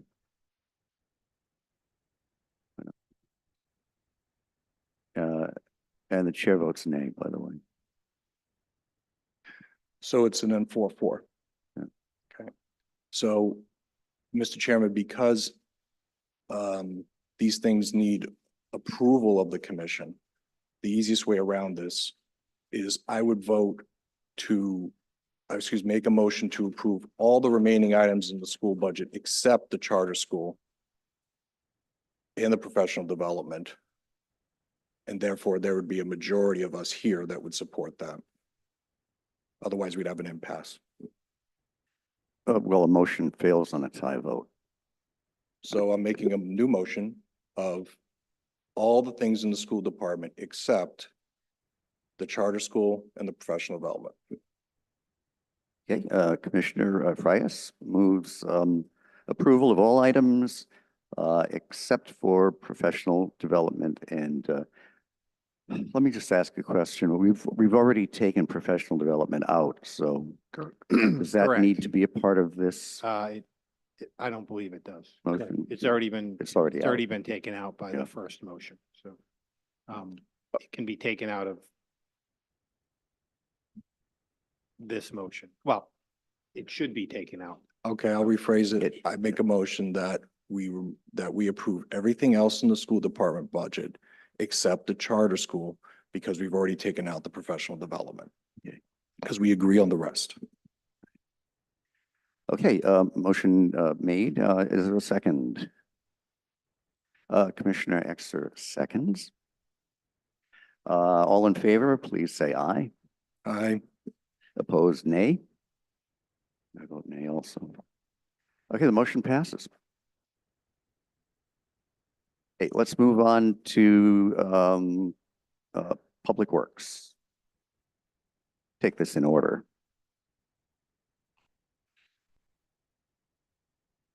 Commissioner Frias. All right, when Public Works, we're also talking about that indoor police range, correct?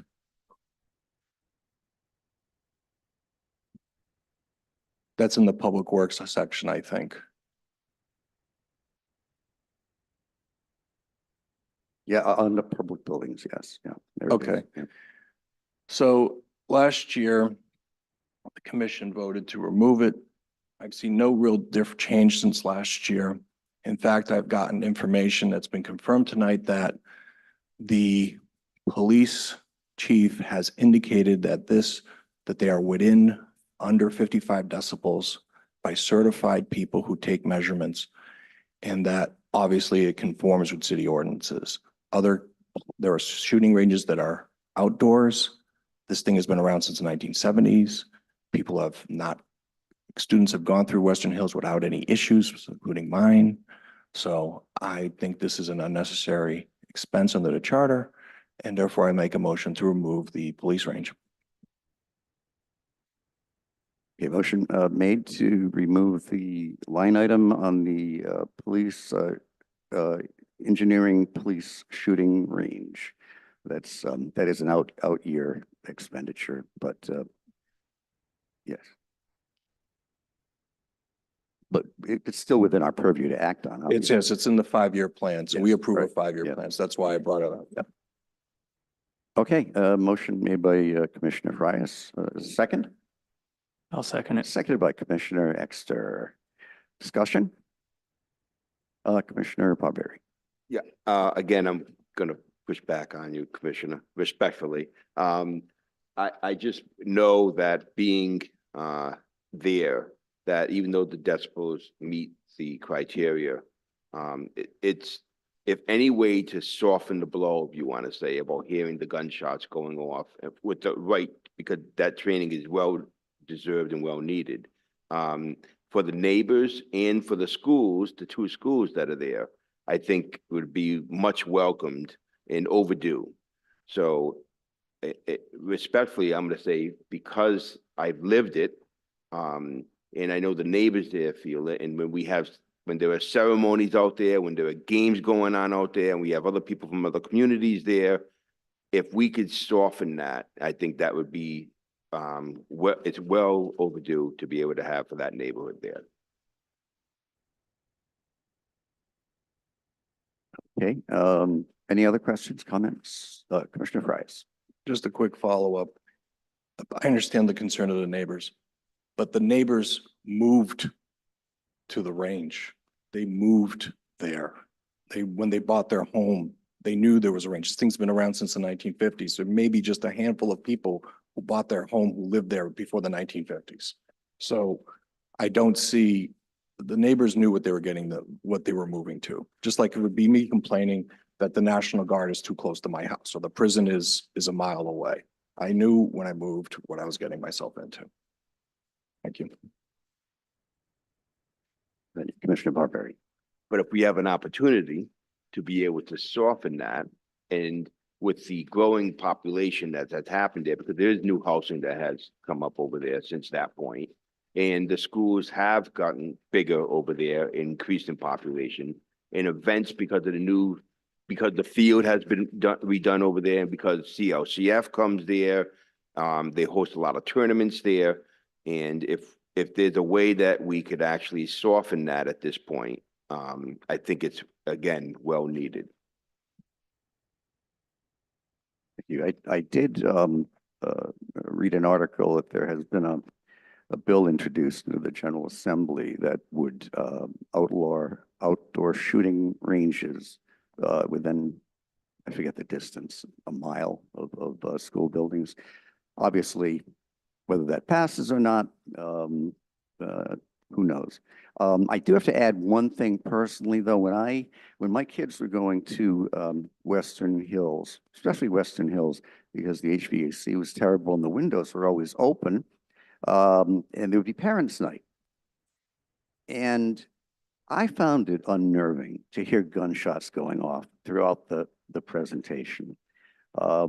And whether it's below the decibel limit or not, I still don't think that our kids, especially in this day and age, there were no school shootings in 1970, but it's become endemic, and stories about lockdown drills and whatnot. So I agree with Commissioner Barberry that if there's something that can be done, again, this is an out-year expenditure.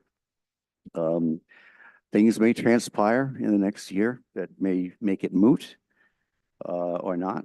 But I would not support taking this out of the capital plan. That's just personally. Okay, any other questions, comments? Rebuttals? Okay, all in, again, it was, no, it's just that one item. Yeah, motion to remove the police range. Remove the police, okay. All in favor of removing the line item on the police shooting range, please say aye. Aye. Opposed, nay. Okay, 3 nays, Mancini, Barberry, and Smith, but the motion passes.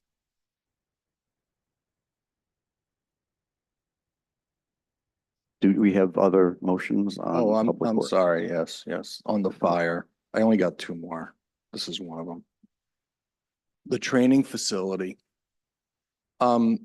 We have to know it's necessary. It's an out-year expense. I didn't get information tonight whether it's necessary. If the expenses of using this facility at another town exceeds the cost of the debt service, then I could understand why we'd want to have our own facility. But if the expense is lower than the cost of the debt of running this thing and of maintaining it, I don't have that information, so I don't feel comfortable approving it in today's CIP. Next year, he can come back, and if he has the numbers and justifies it, I'm okay. This is the, hold on. Training facility on fire. It's 500,000. I make a motion to remove the training facility from fire. A motion made to remove the training facility, seconded by Commissioner Ziedelis. Discussion? Okay, all in favor of removing that item, please say aye. Aye. Opposed, nay. The ayes have it, and it passes unanimously. That's been deleted. Commissioner Frias. I understand if nobody wants to second this, okay? My feelings are not gonna be hurt. I want to take out the dog park. Second it. I just don't see the necessity of this. I see people walking around with their dogs, and when they poop, they clean the poop up. And I don't see the necessity of this so that's, I don't want to make jokes about dog socialization and other stuff. I'm just saying, I just don't see the necessity of it right now. Sorry. So I make a motion to remove the dog park. And I would second it on behalf of all the antisocial people in That's the Cranston. problem with making this motion. A motion made and seconded. Any discussion? Okay, all in favor of deleting the dog park authorization, please say aye. Aye. Opposed, nay. The ayes have it, and it passes unanimously. Okay, Mr. Chairman, unless there's any other, excuse me. Go ahead, Lisa, say something. Just the second line, it says renovate 1 baseball court. It needs to be basketball court. Because it doesn't make sense. So make a motion to modify that word. Okay, just repeat that again for me. I just want to amend it says renovate 1 baseball court and replace and repurpose, blah, blah, blah. It should say basketball court. See on the second line? All right, so a second that. motion made by Commissioner Mancini and seconded by Commissioner Ziedelis to correct the word there. Any discussion? Okay, all in favor, please say aye. Aye. Opposed, nay. The ayes have it, and the motion passes. Now, anything else for Public Works? No. I think we're done. I'll just Commissioner- make a motion to approve the capital improvement program as amended. Motion made by Commissioner Frias, seconded by Commissioner Zadelis, to approve Public Works Capital Improvement Plan as amended. All in favor, please say aye. Aye. Opposed, nay. The ayes have it, and the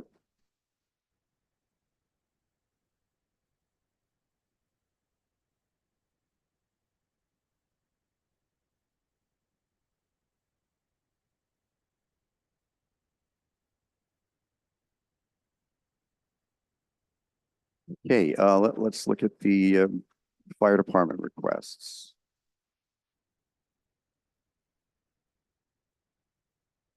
I thought it was only under Public Works. Okay, I'm sorry. Yes, Mr. Chairman, we approved the CIP as amended already. As amended. Yep. Very good. Thank you, everyone. Move on to ordinance workshop. It's a public informational discussion on the comp plan ordinance amendment.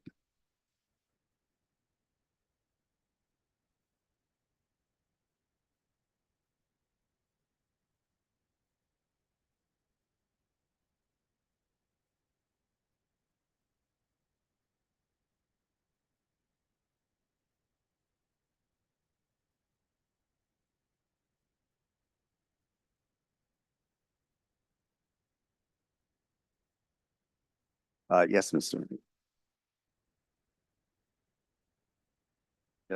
Yep, please proceed. Thank you.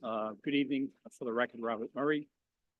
I represent 20 Guarded LLC, which is the owner of the property at 20 Guarded Drive in Cranston, which members of the commission may be familiar with. It's the site of the former medium security prison in the Howard Industrial Park. With me this evening is Mr. Richard Parry, the principal of 20 Guarded LLC. And, excuse me, we're here tonight informally to talk about two proposed ordinances, which will be considered by the city council in April. This commission will be asked to make a formal recommendation at your April meeting. The reason we're doing it in this format is when we submitted these to the city council, the advertising requirements would have allowed us to meet the requirements for the zone change, but the comp plan amendment has a slightly different requirement, and with all best intentions, we thought we'd be here tonight for a formal recommendation. So the planning director and Ken thought that it would be good at least since it was advertised to come forward tonight with briefly presented, answer any questions, and then we'll come back at your April meeting to ask for your formal consideration and a recommendation to the ordinance committee and city council. This property, for some members of the planning commission may be familiar. I believe in 2022, we came before you with as a major land development for consideration for a approximately 200,000 square foot industrial warehouse. Commission did grant master and preliminary approval. That project did not go forward for a variety of reasons, economy. It just wasn't like a fine wine, it wasn't ready. So we, in the meantime, the property has had other interests. Mr. Sakari working with other prospective end users of the property. And we're here tonight not to talk about any specific party and interest, but we need to get beyond where we are tonight. I'm going to consolidate my remarks to both the comp plan and the zone change. The comp plan as it exists today, and I know we're all going through a rewrite and an update, identifies this site as governmental and institution use. Obviously, when it was a state prison, that was an appropriate designation. As we have in other project areas, such as the print works and several other areas around the state, city, the planning staff and planning commission has recommended amending the land use map to designate those as special redevelopment areas. So that's the first request in the ordinance, a comp plan amendment to redesignate this property at 20 Guarded Drive as a special redevelopment area. It is a 17-acre site. It has an existing prison that will never again be utilized as a prison. It's a fine opportunity for the city to encourage the redevelopment of this site.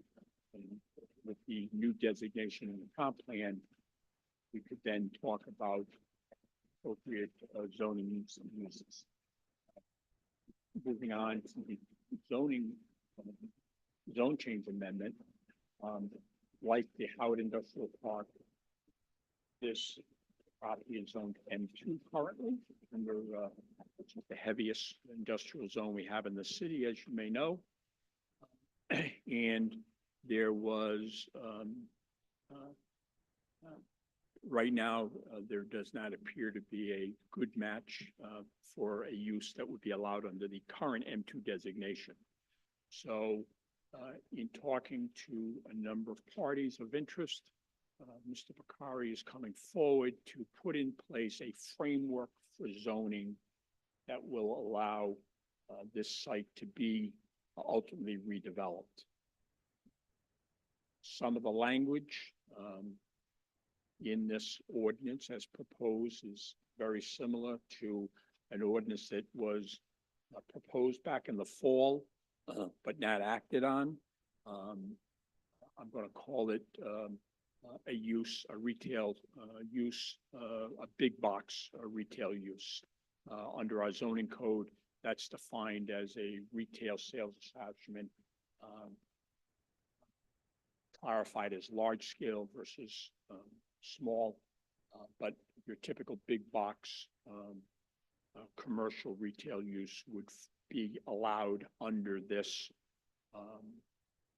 zone change.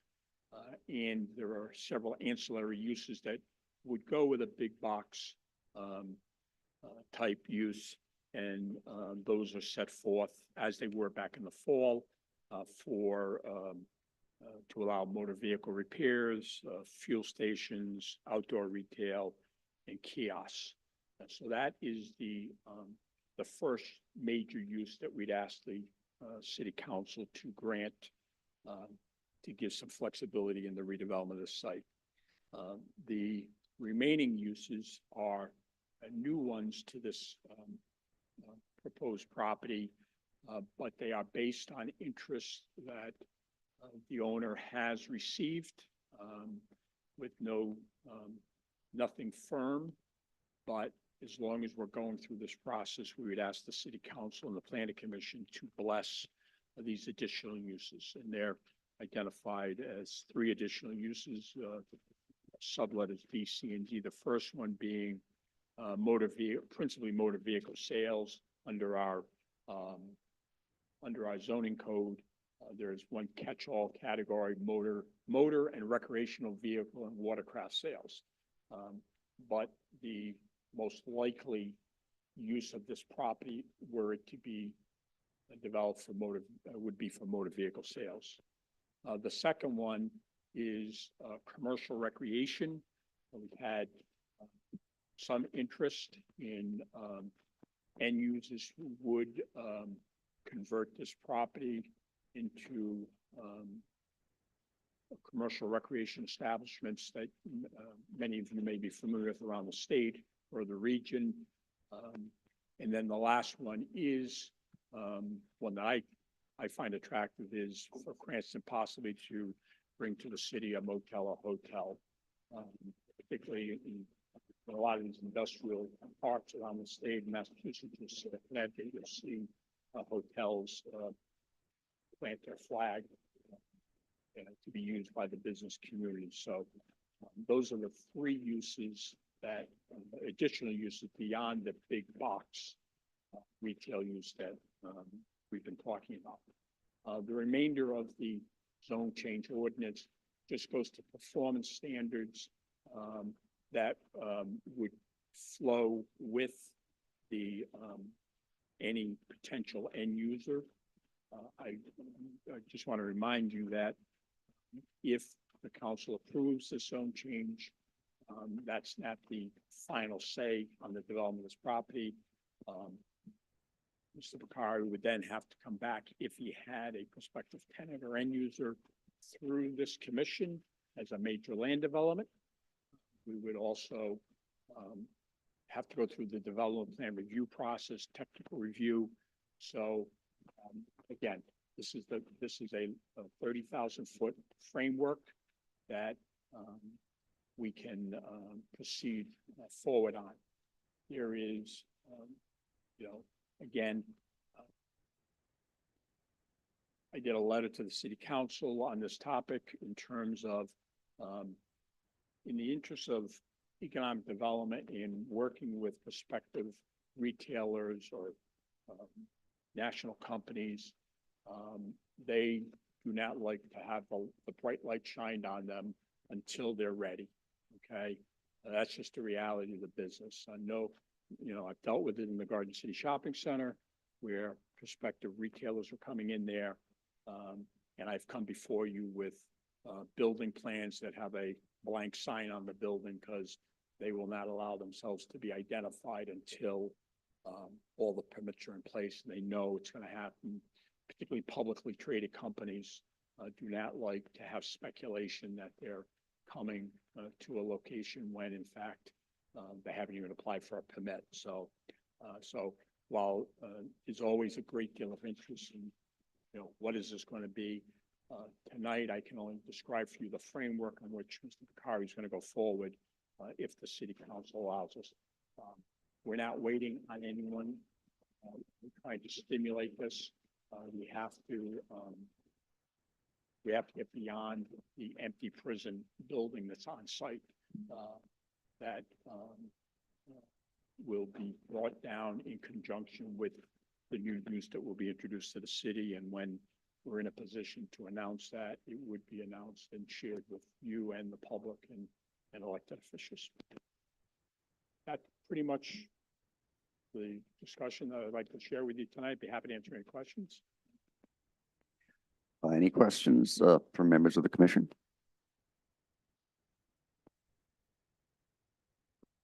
Okay. Any questions from anyone who is present here this evening? Do we have any questions online? There is no public comment. No public comment. But with that, thank you. It was a very good presentation. Try and keep it as brief next month. Okay. Good luck. Very good. Have a good night. Thank you. Okay, subdivisions and land development projects, public hearing, residences at Oaklawn Avenue. Mr. Chairman, Frank Montanaro from Capianotto Group. I have a handout for the commissioners if I may pass them out at this time on behalf of the team.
I'm sorry. Please continue. I just wanted to make sure you're all set. Good evening, everyone. Attorney Tanessa Azar from Moses Ryan on behalf of the owner and applicant, which is Amalgamated Financial Equities One LLC. This is a project on Oak Lawn Avenue, plat 17-3, lot 670. This has been before you previously, but it's been a little while, so I'll just give you a brief introduction and give you a little bit of an update as to what's happened since last time we were here. So this is a property that's zoned B2 multifamily now. It's currently vacant. The proposal is for a 2-story multifamily residential. It'd be 12 units, of which about 17% are affordable, which is 2 units. It's proposed with 24 parking spaces, 8 of which are garage spaces. Since we've been here last, we're seeking now a preliminary plan. This board was gracious enough to grant master plan last year, and 2 of the conditions were to seek a zone change and a comprehensive plan change, which were sought and received from the town council. So like I mentioned, that's now zoned B2 multifamily with the appropriate density for 12 units. Additionally, the comprehensive plan, it's now compliant with the future land use map of multifamily. This project, meets all the conditions of the master plan have been met. We've returned for preliminary plan. The project meets all the required findings for preliminary plan at this point. It's consistent with zoning and the comprehensive plan, and it's also received its applicable state approvals. So RIDOT and RIDEM have reviewed the traffic and drainage, and they've both issued their permits. So it has a RIPDES and UIC permit from RIDEM and a PAP from RIDOT. Additionally, this project has a cemetery located nearby it, so it was also reviewed by PAL, and a letter was issued by the State Historic Preservation and Heritage Commission. That also involves some council review. This was properly noticed. All those things have been taken care of as well, and we're now back to show you the updated preliminary plan and seek approval. And we have the team here to walk you through it. I believe Dave Taglianetti will take you through where the project is now compared to master plan. And then we also have Sam Hemingway from Garofalo, who is the engineer on the project, available as well.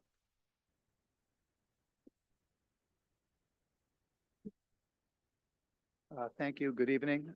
As Tanessa mentioned, I am Dave Taglianetti with the Capianato Group. I'll be brief and try not to be repetitive.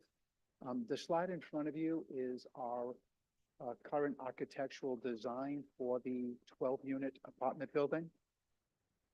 The project is still, from a building standpoint, under final design, and we're also going through some pricing for the project. So although this is the look and feel, we are still not determined material types yet for the exterior of the building and also of the interior.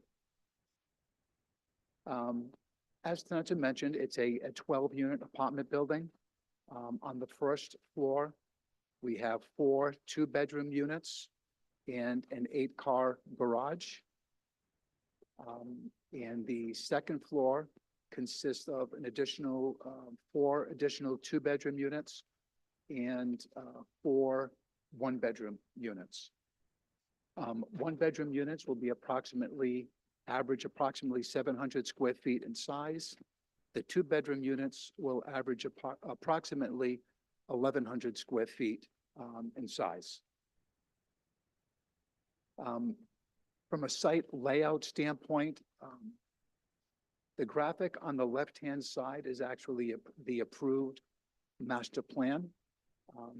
The graphic on the right-hand side is the recently submitted preliminary plan. You can see the design has not changed much. Really, the only substantive changes were changes that we made to address comments from our abutters at our master plan hearing with you all last year. One of the changes is on the left, you can see the dumpster is on the top left of the site where we have our only abutter. We have since removed that dumpster closer to Oak Lawn Ave, away from his property line. We've also added a 6-foot high solid PVC fence along his property line, along with some additional landscaping along that southern property line. And then lastly, one of the abutters across from the bike path was concerned about their visibility to the project. So we've added a row of evergreens, arborvitae and red cedar along the entire western property line. Those evergreens, along with the existing shade trees and it's just east of the bike path, I think should provide sufficient screening to to those neighbors. Like the master plan, the project has a single access drive from Oak Lawn Ave. It has one-way circulation, counterclockwise around the building. 24 parking spaces, as Tanessa mentioned. 8 of those 24 spaces will be garaged spaces. The project as currently designed meets all of the zoning requirements regarding lot area, setbacks, impervious coverage, etc. I'm sorry, can you just go back? I'm sorry. And then lastly, in addition to the screening that we discussed, the landscaping plan, which you see on the right-hand side, also meets town or city requirements for parking and shade tree requirements, and also percentage of impervious coverage of landscape for the lot. This plan shows our utility and stormwater design. From a utility standpoint, we are going to have all new utilities connected from Oak Lawn Ave. We'll have new taps for both water, domestic, fire, sewer, gas, and electric. It's a small project. It's only 12 units. We don't anticipate any capacity issues with any of the utility providers. Regarding stormwater management, I know that was a big issue during our master plan hearing. The stormwater management system is actually a combination of surface detention and subsurface detention.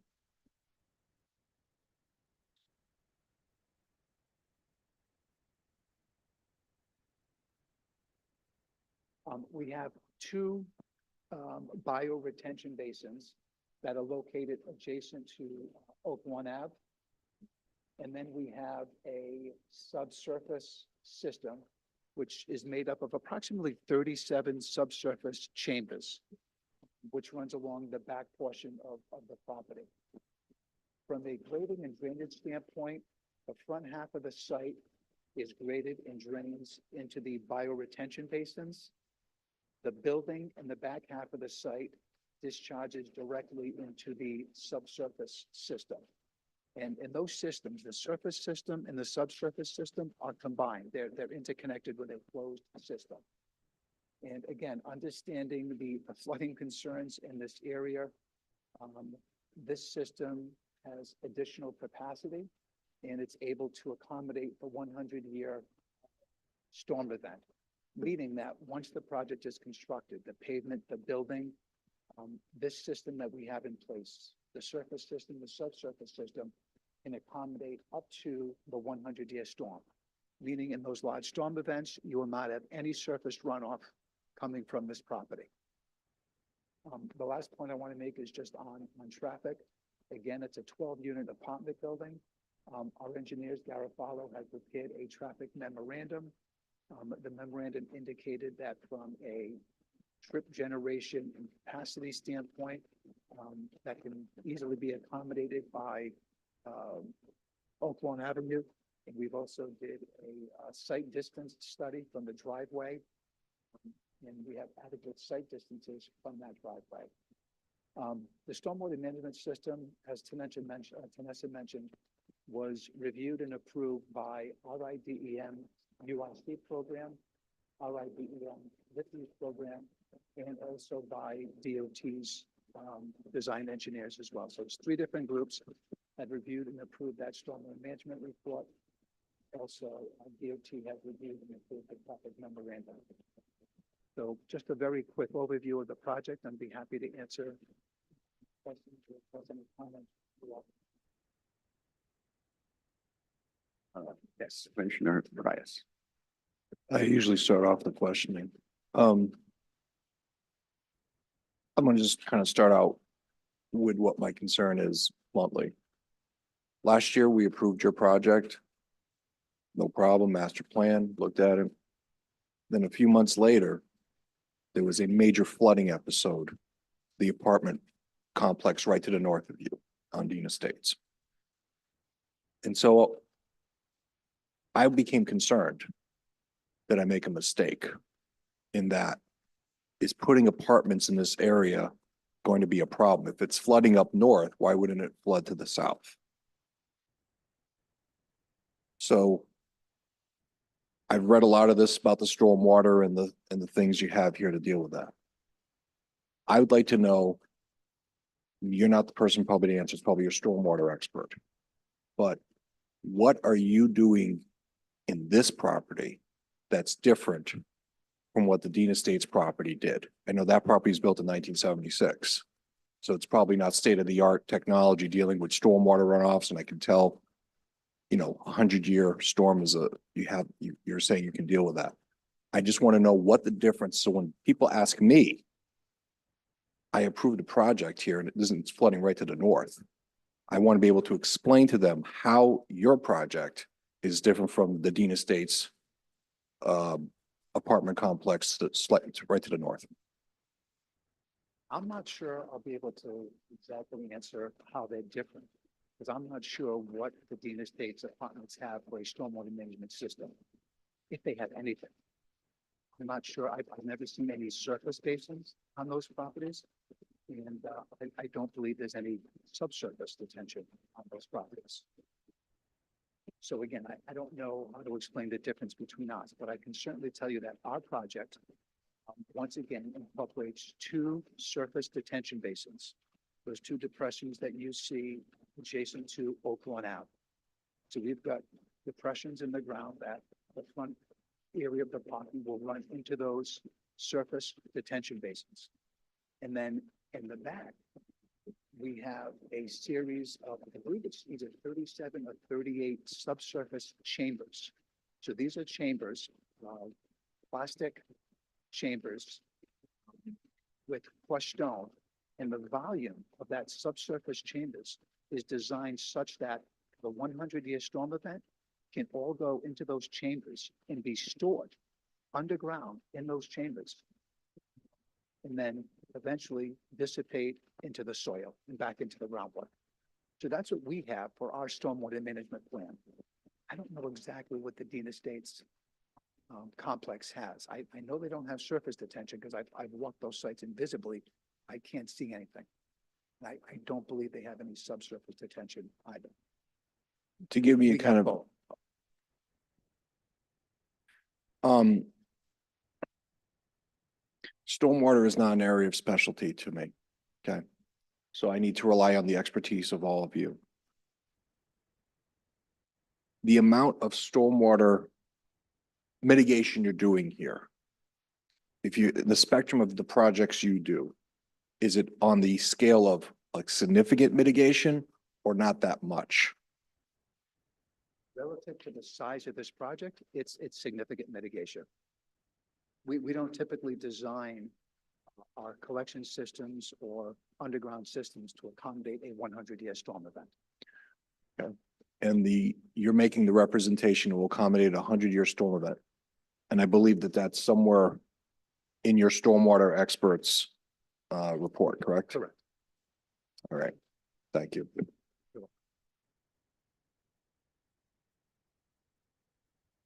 Okay, yeah, Commissioner Matus.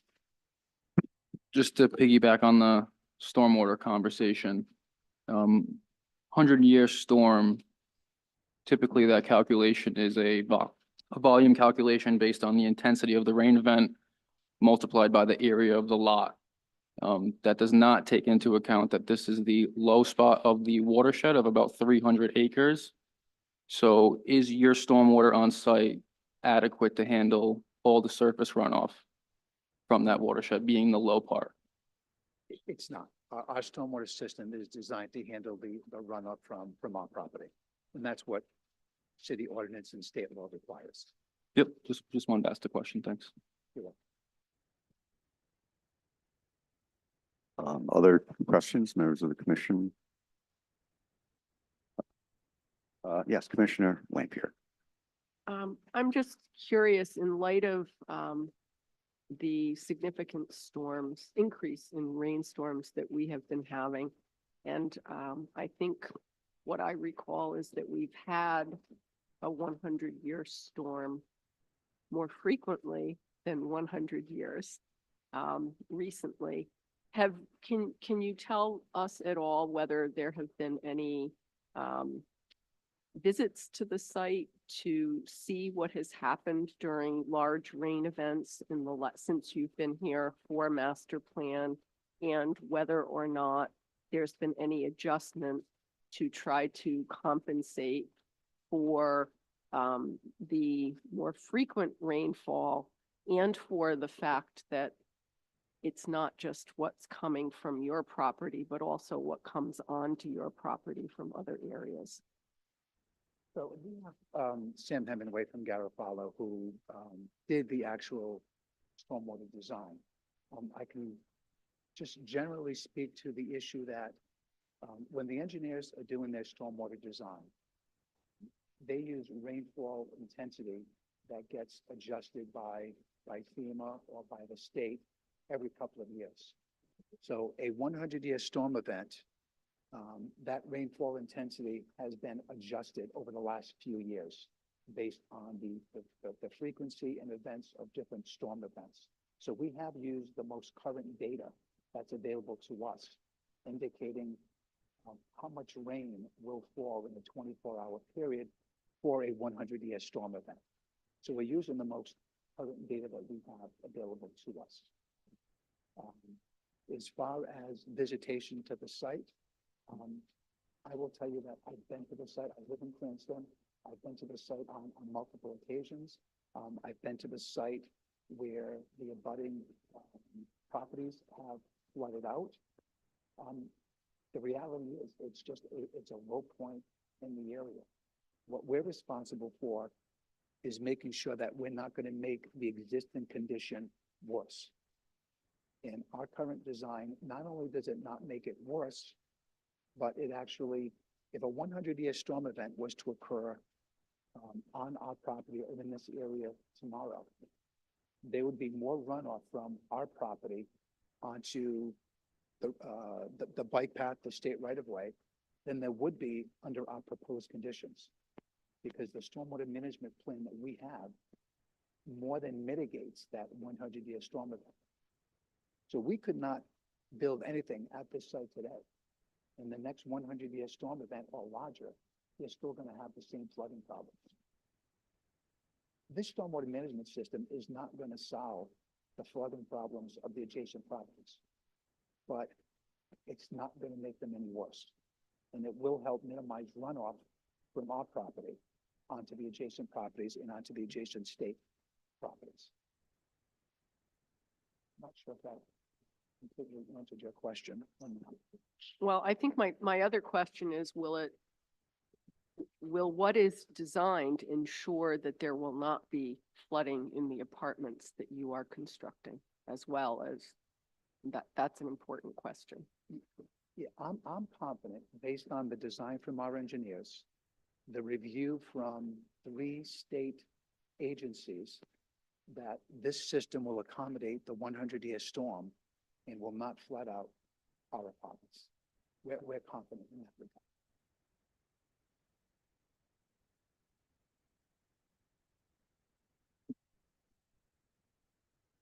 Thank you. Commissioner Reyes.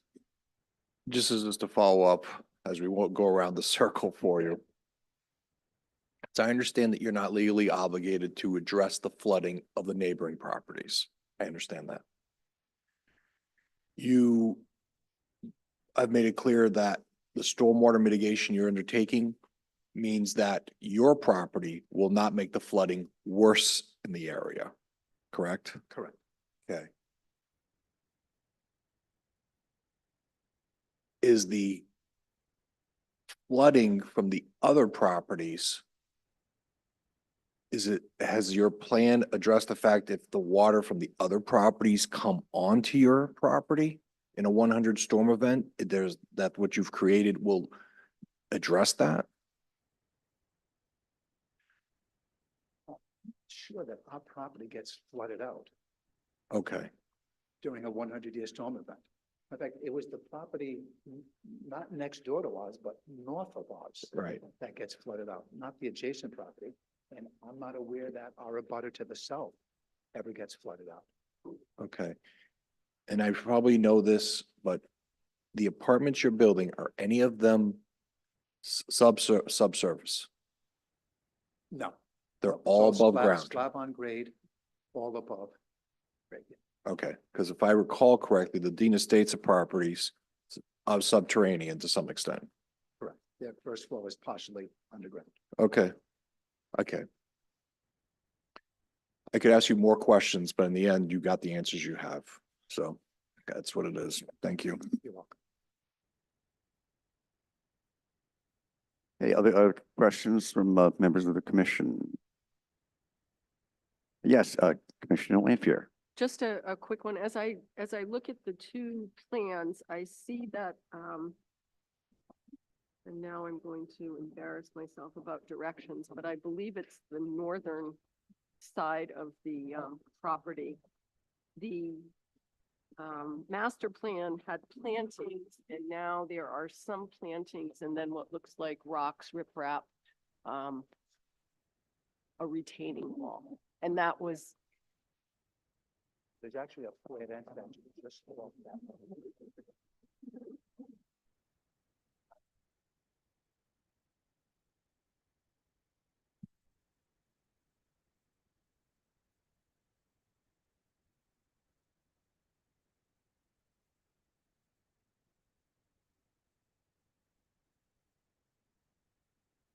Additional questions, members of the commission?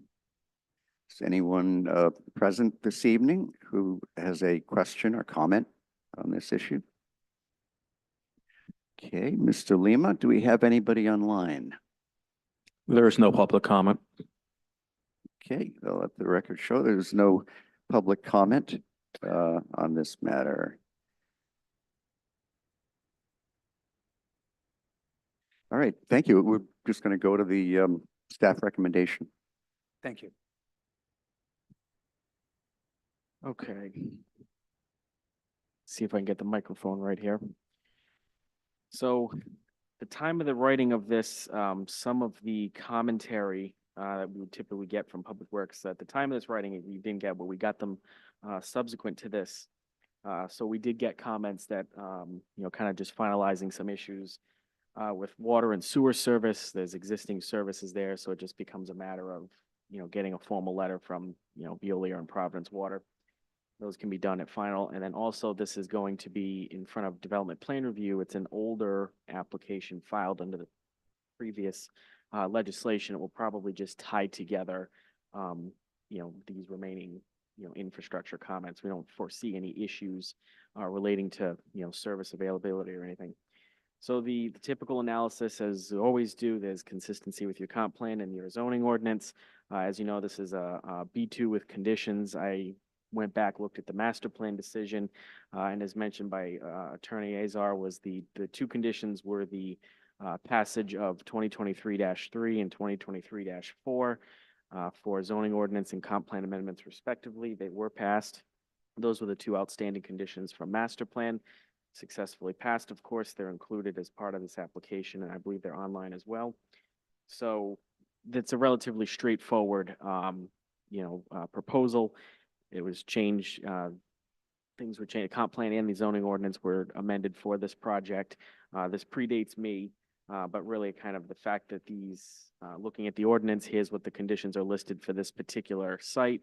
It has a certain density allocation, can't further subdivide for more units, and it meets the conditions that were set out in the individual the zone change ordinance. So the reference to the B2 with conditions, those conditions were limited to a specific density prescription, a specific affordability prescription. And I believe there's also an additional couldn't get any further units out of this project. I did have one question that was addressed during the presentation. My particular professional piece are always the dumpsters. My initial question for this was, the reason why the dumpster was relocated. That was addressed during the presentation. So I'm not going to go too much into that. So kind of going through on here again, master plan had certain conditions, looked over them. The findings of fact, I think it pretty much shows self-evident, it all works. They did have all of their state permits, DEM, DOT, historic as mentioned. Just building off on top of that, they pretty much have this. What was in this recommendation is what was part of the presentation here. So we have 3 conditions listed. So as we had mentioned, because this was an application that was submitted under the old regulations, we're going to have them go for development plan review, which is the meeting of all the staff members to deal with some of these, smaller details. We don't foresee them being any issues, but we will say that if there's any changes that result in a major amendment for this, they have to come back here for final, but we don't anticipate those. We don't anticipate that. We're also going to have the, just submissions of letters of availability from Providence Water and Veolia Water. And then there's the capital impact fee of $7,121.52, which is $593.46 times the 12 units on there. Happy to take any questions. Commissioner Frias. Thank you, Mr. Kirkland. Really, the couple of questions is just on the conditions on your report. You say, require any changes that result in a major amendment to the approved preliminary plan. Would you agree with me that any changes to the stormwater mitigation would be a major amendment? Yes. Okay, thank you. That's my major concern here. I think, speaking as on comment is, I'm really worried about the stormwater. They provided evidence that they've addressed it. But I am very concerned about it because of the situation that happened up north. So.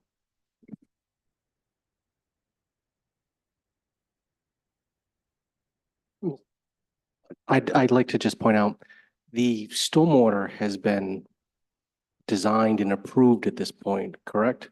From the applicant, it's finalized.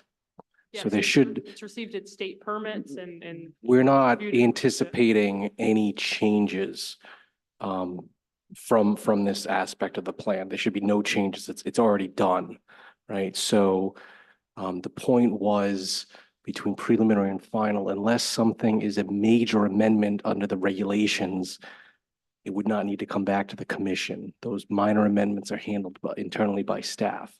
So, and there are minor amendments to a stormwater plan, right? Any change, we're talking, those could be minor. A major would be a reorganization of the plan because of those changes.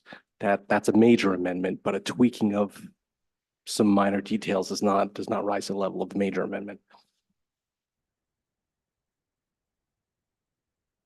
Thank you, Director. Recommendation, Mr. Kirkland. All right, so given those three, given the review and those 3 conditions listed, staff makes a positive recommendation on the positive recommendation on the prelim submittal with those 3 listed conditions in a memo dated March 5th of 24. Okay, I will accept a motion.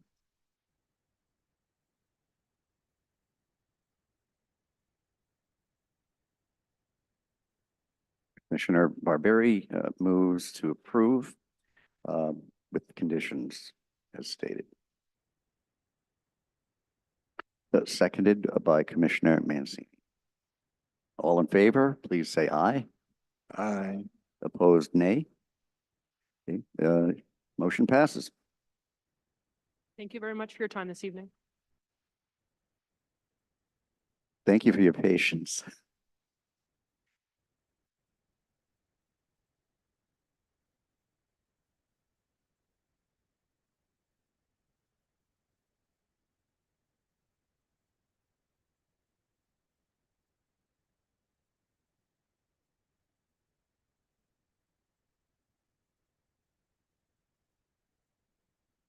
Okay, so we have two performance guarantees. First is the Lantern Hill Estates.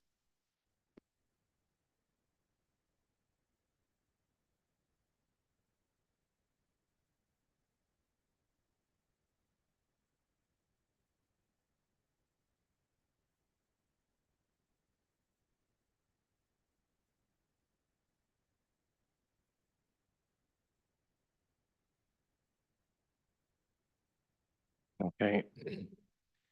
Mr. Chairman, we were waiting for final details to be worked out with the applicant and Department of Public Works. That's why these were continued. Justin, what's the status? Have they gotten you the documents you need at this point? I have not gotten the documents. I'm waiting on as-built plans, which are required for me to go out there and do a final inspection of the work that was completed. Until I get those plans, I cannot do that inspection. So I'm waiting on the applicant to submit those to me. Is that just the Lantern Hill or both of them? That is for both of them. Both of them, okay. And the Camden Woods actually has 3 phases, so there's really 4 as-built plans that I'm waiting for. So we should just continue this then till. Yes. Yes, Chairman. Till April.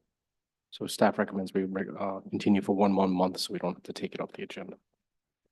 Okay, I'll accept a motion to continue this to the April 3rd meeting. I'll make a motion to continue. Motion made by Commissioner Matus, seconded by Commissioner Zadelis. All in favor, please say aye. Aye. Opposed, nay. The ayes have it. And we will see this again in April. All right, Zoning Board of Review recommendations. This is the 495 Investments LLC. Seeking a dimensional relief.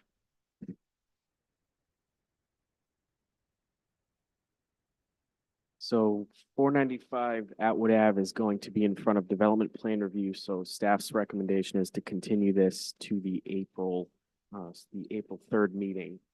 So we can have those materials ready at that time.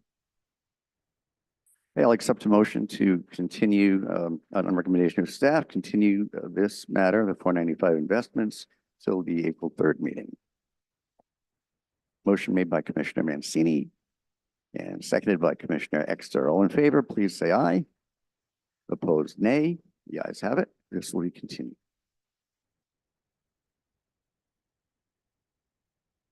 Next item, Knightsville Enterprises LLC. Seeking use and dimensional relief.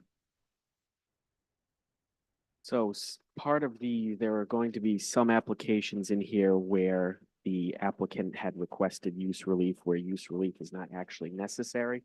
So I just felt that it was needed to put into the memos. They make a request for it just to point out that if it's not necessary, just to add that in there. So this is one, this is dimensional relief only. So this is 1669 Cranston Street. This is the Knightsville Pub. It is currently zoned C2 neighborhood business. Future land use map designates it as neighborhood commercial and services. This is the corridor along Cranston Street, just south of the park where you guys know all that. So the request is to allow the construction of a 21 by 15 addition to an existing tavern and pub. It will have a side yard setback of 0.8 feet or 0.8 feet where 8 feet is required in a C2. The request for this is actually for a big reinvestment in this particular property. As I've spoken to the attorney, the addition is required because the kitchen facilities in the pub now are very outdated, antiquated, so forth. So their request for this addition is actually going to be the new kitchen, so they can use it functionally. We have an aerial photograph. We have street view. And we have a floor plan. As you can see, the addition back here is going to be the prep kitchen. This is a new space. Part of the going into the site plan, let me just zoom in here. This has been reviewed by the Traffic Safety Bureau. So as you can see on here, let me just zoom in a little bit more. So what their request is to have the addition here in the back. This is one of those strangely shaped lots that were platted out many, many years ago. I've seen the original site plan. And the setback requirement is going to match the proposed setback of the corner is going to match the existing setback of the existing building. They have, currently they're undersized in also frontage as well as front yard setback, but it's the existing building. There's no changes to those particular setbacks and frontages. It's just it's the addition to the back which requires side yard relief.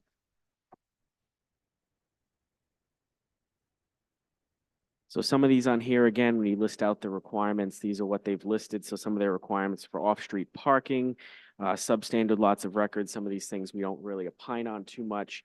But on here, as I've said, there's a number of requests for relief based on non-conforming use.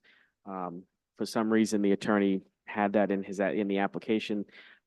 Neighborhood tavern, bar, pub is actually a use by right in C2.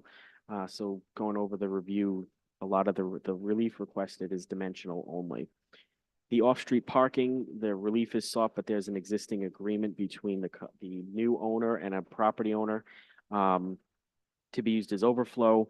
There's no known concerns for parking, but the attorney included that as part of this application to show that there is in fact available parking slightly off-site.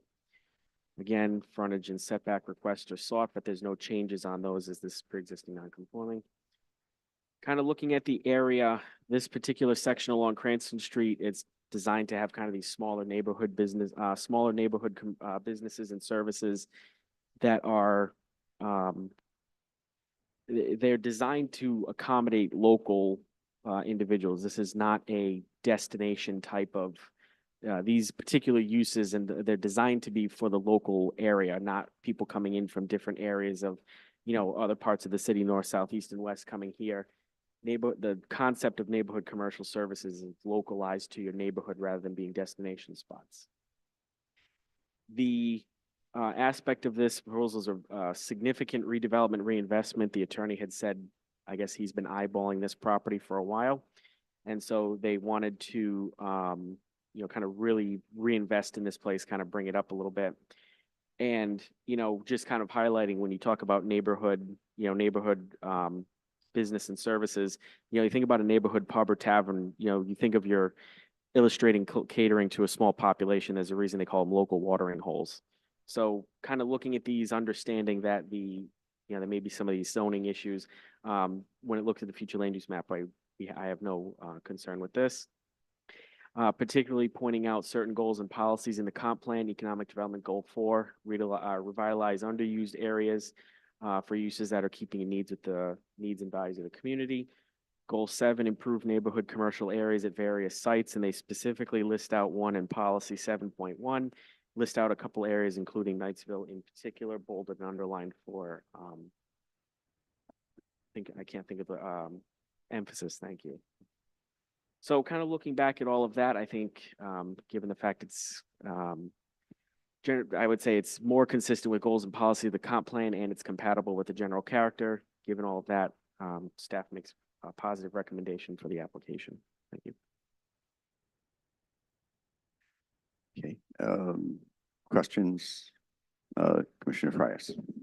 Just to start out, process issue. I, as a commissioner, I think got the report about like 2 o'clock this afternoon. I'm, read it really, really quickly, which I usually don't like to have to review this quickly. Can you tell me what happened? Did the applicant file something late? Stuff. It puts sometimes like people in a difficult position. I'll answer that. The applications came to staff very late this month. As you know, we're very short-staffed. I was contemplating not hearing this at all and hearing it in April because of how late it came. I felt that would be unfair to the applicant. So, we pushed through, got you the staff reports. I know they're late. If you don't want to vote on it this month, don't vote on it. But We pushed to get everything cleared off the agenda despite getting things so late from internal department. Okay, can I ask a question of the solicitor, Mr. Marcella? I think I can vote on this tonight. Has this already been like noticed and sent to the abutters? Like, if we don't vote on it tonight, it's a problem because it's gonna mess up the zoning Well, board? I mean, it's been noticed for the zoning hearing. And if you don't vote on it tonight, it can't be heard at zoning. So at zoning, if anyone showed up, it would be continued on the record and yeah, it would get continued to April because they couldn't vote on it Okay. without a vote from here. And again, this is maybe a question of the director. Again, why was there a delay? Was it a delay in the applicant or was it a delay in information being sent to the planning department from some other entity? There's a delay in the applications coming to the planning department. We have to make recommendations on these, and we're kind of at the mercy of a different department of when these actually get Okay. delivered to us. And- So that's what happened. And behind the scenes is everyone's dealing with, especially substandard lots of record. There's a lot of new laws, a lot of interpretations of laws, a lot of I'm getting a lot of phone calls, just There's a big phone calls learning I hadn't curve. gotten before. Yeah. From different departments that I normally wouldn't have gotten in November. Okay, So the process is, I would say within 6 months, it should be kind of back to normal, but it's a little choppy right now. okay, I'm fine. I understand it. I feel comfortable voting on it, I will. Otherwise, I'll just abstain. I think I can understand this well enough, based on what I saw at 2 o'clock this afternoon. Thank you. Any other questions, comments, members of the commission? Yes, Commissioner Lanfear. I have a question about the side yard setback. Can you tell me the existing building? I see there in the corner at the back that it is really close to the property line. The proposed structure, I believe you have as it would be 0.8 feet from the property line. How close is the existing building to the side property line? The rear corner of the building as it exists now is 0.08 as part of the application.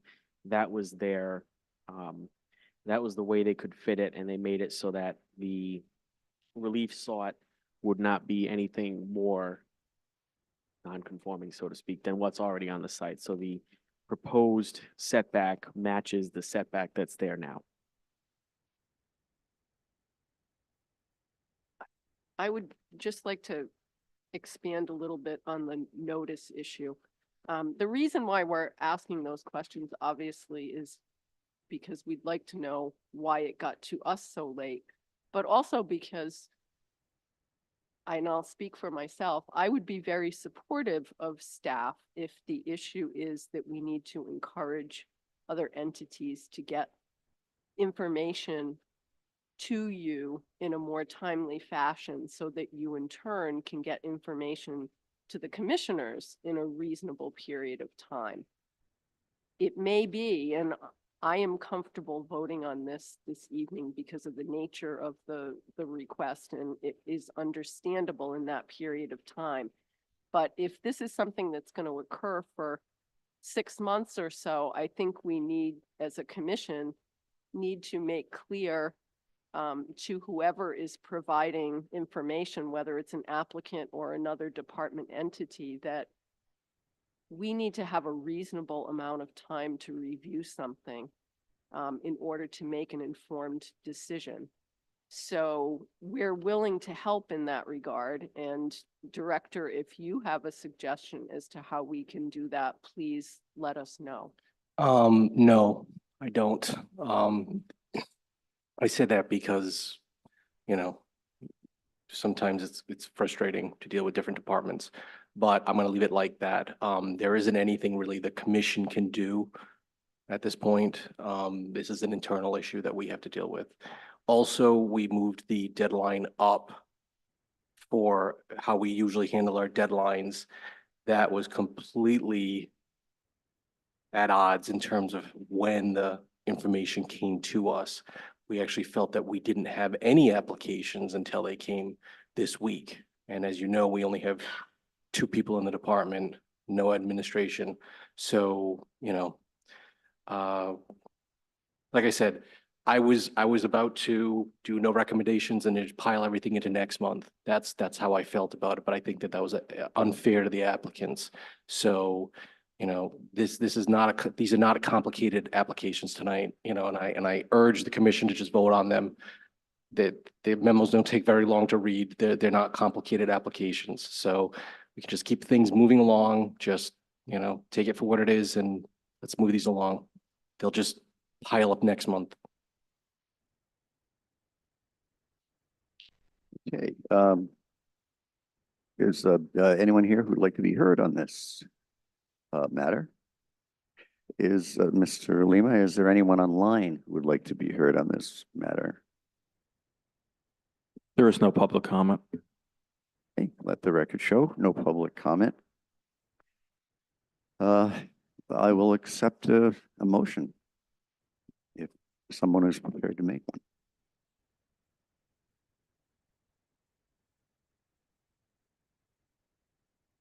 Commissioner Barberi moves to accept staff recommendation.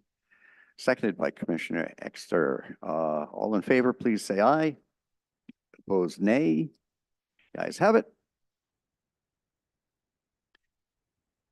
Okay, the next item refers to dimensional setback relief to construct a 2-family dwelling on a pre-existing non-conforming lot at Narragansett Street.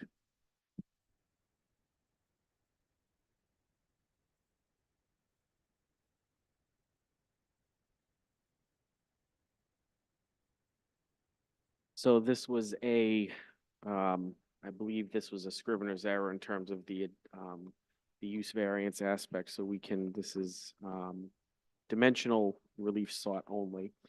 So this is, one of the newer, lot unmergers process that we're kind of going through. So the request is for a 2-family residential dwelling on a 6,450 square foot lot with a front yard setback of 20 where 25 is required and a rear setback of 17 feet where 20 feet is required in a B2 zone. We have an aerial photograph on here. And then we have some street view. This property has been like this for quite some time. We have some architectural plans here. We have some renderings and elevations. And we have a site plan. I'm noting that the house lot that came to us with that house number, I believe it's assessors in the engineering division that come up with what the house numbers are. So that's just why they call it. I typically try to refer to vacant parcels as their lot numbers, which is why I call it lot 672. As you'll see on here, they have these are the setback requirements. Again, these are dimensional requests, and I do know that the applicant has their attorney here, so I'm just kind of going over this, and I'll set the floor to them. And I'll leave it here at findings of fact. Thank you.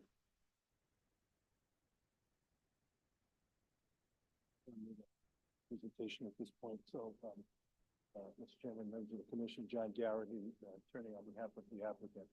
So, as your planner has indicated, this is one of the new provisions of the state law which has been implemented. So this is for a 2-family dwelling on a 6,450 square foot parcel in a B2 zone. Under the prior regulations, it would have required 8,000 square feet. The new legislation by the General Assembly says that any use which is permitted in the zone is permitted notwithstanding the lot size. So that is no longer a requirement for a variance, even though it was formerly 8,000 for a two-family structure. No variance is no longer required. There is some setback requirements here, which we are asking for, front yard and rear yard. Under the new legislation, it indicates that substandard lots of record have a proportionality to it, and essentially that the setbacks are determined in relation to the size of the lot versus what is required. So we do, if that is not applied in this case, we require a front yard, a variance of 8 feet and a rear yard setback of 3 feet. If proportionality is applied, we require a 3.17 front yard variance, and we comply with the rear yard requirements. So in any case, it's either a very minor front yard requirement and rear yard requirement, or if proportionality is applied under the new standards, the front yard would only be 3.7 feet. Mr. Ed Pimentel, who is a recognized planner and land use expert in the state, has developed prepared a significant report and is prepared to discuss the neighborhood analysis with respect to this property as well. No, okay. So the property owner sought my guidance in the design of this. So he wants to build a two-family, he wants to live in one, and he wants to rent the other one out to assist with the mortgage payment. Obviously, he was trying to maximize usage of this land. I'm still sort of old school myself. I know there is no need for least relief and any of the other burdens, but I said, look, we got to design this in character with the neighbor. So I said before, he came forward with various iterations.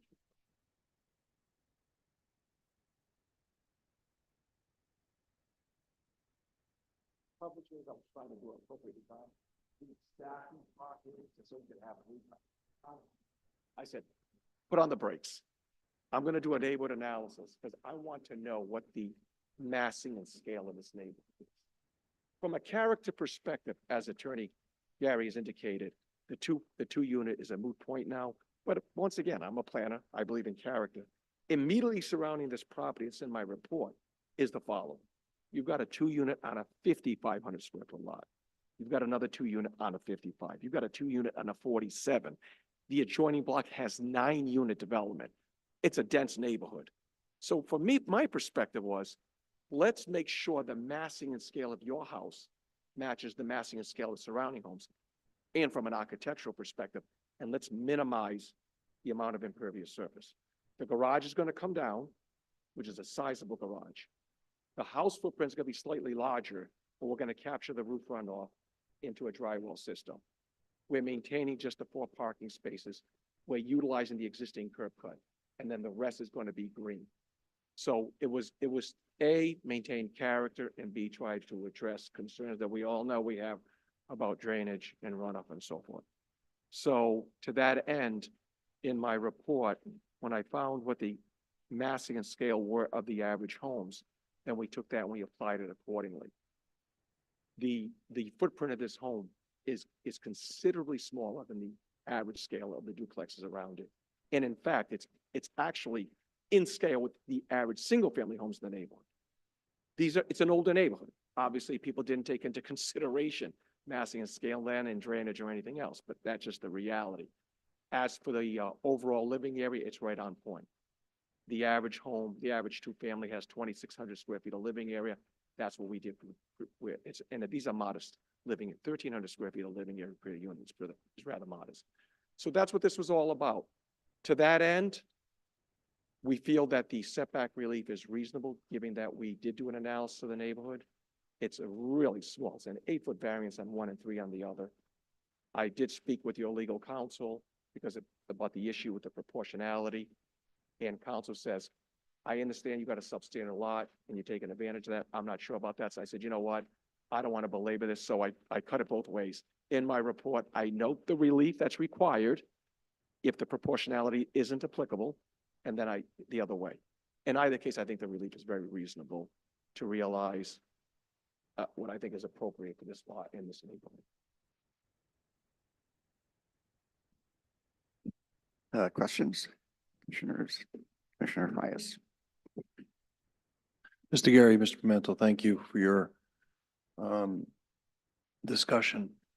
I think there were some technical issues on our website and some things, so I never saw your neighborhood analysis, okay? Don't have to give it to me right now. I'm gonna talk about the neighborhood analysis I did. Because I did it on scratch. Not as extensive as yours, okay? Don't worry about it. I'm not competing with you that way. To start out with my questioning is, under the comp plan, goal 9.3 talks about maintaining the existing density of the neighborhood. I am sometimes in the minority in my group here, which is fine, in that I'm a pretty stickler to that. So this proposal being a two-family obviously goes above the density that is outlined in the future land use map. I looked around to see how far off is it from the existing neighborhood. So what I did, and Mr. Pimental, you can go through your neighborhood analysis. This is what I went through 10 homes on Narragansett Street, okay? So there's 6 single families, 4 two families in the neighborhood.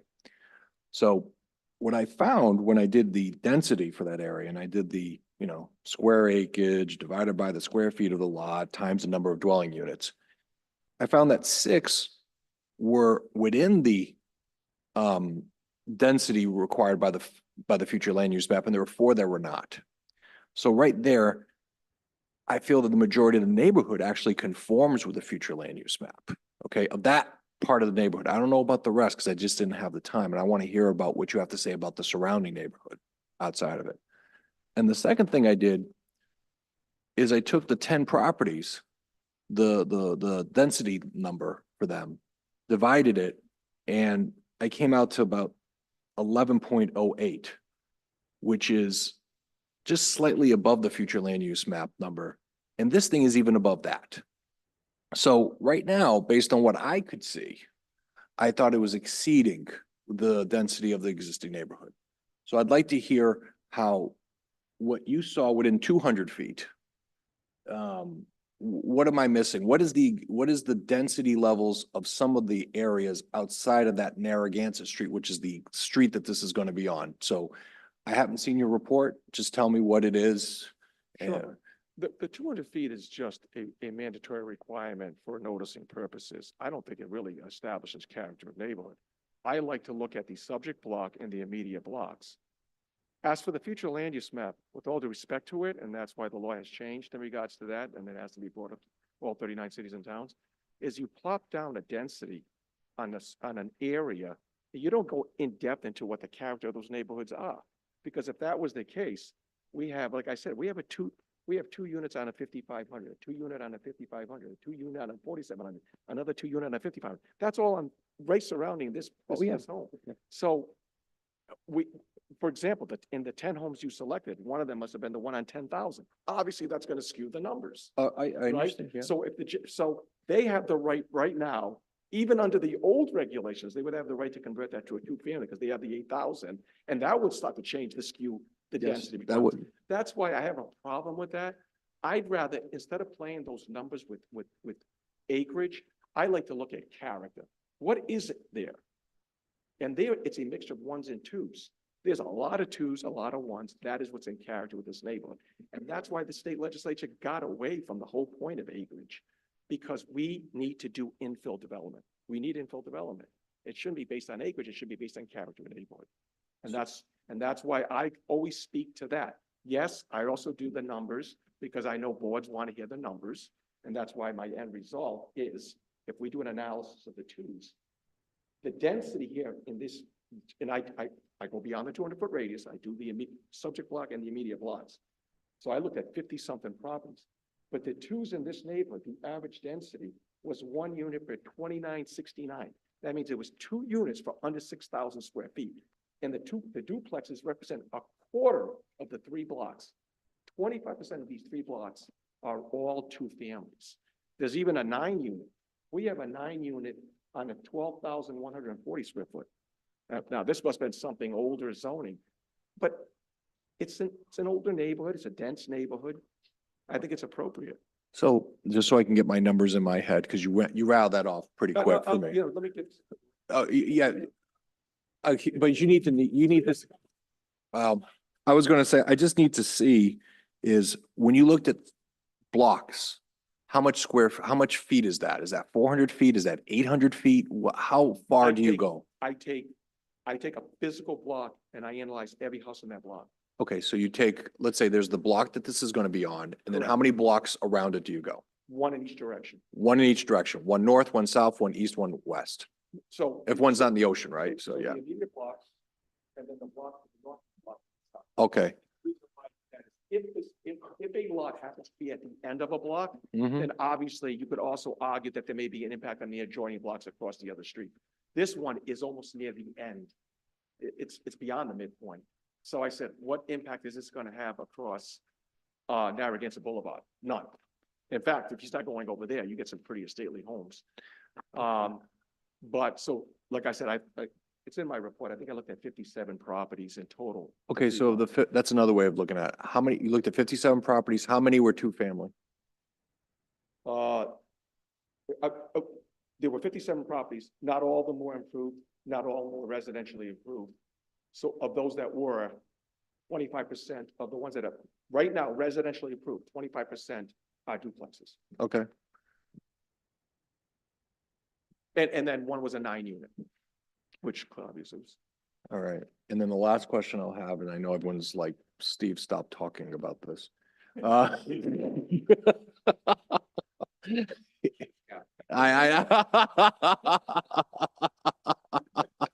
mean, to put this in perspective. Yeah. If the gentleman tomorrow decided, okay, you know what, I don't feel like going to zoning, I'm gonna cut back 8 feet on the front, 3 feet on the back, he could pull a building from me by right. Yeah. Right? Yeah. So I'm like, what have we accomplished by doing that? Now we end up with this smaller home that does not fit in with the character of the neighborhood.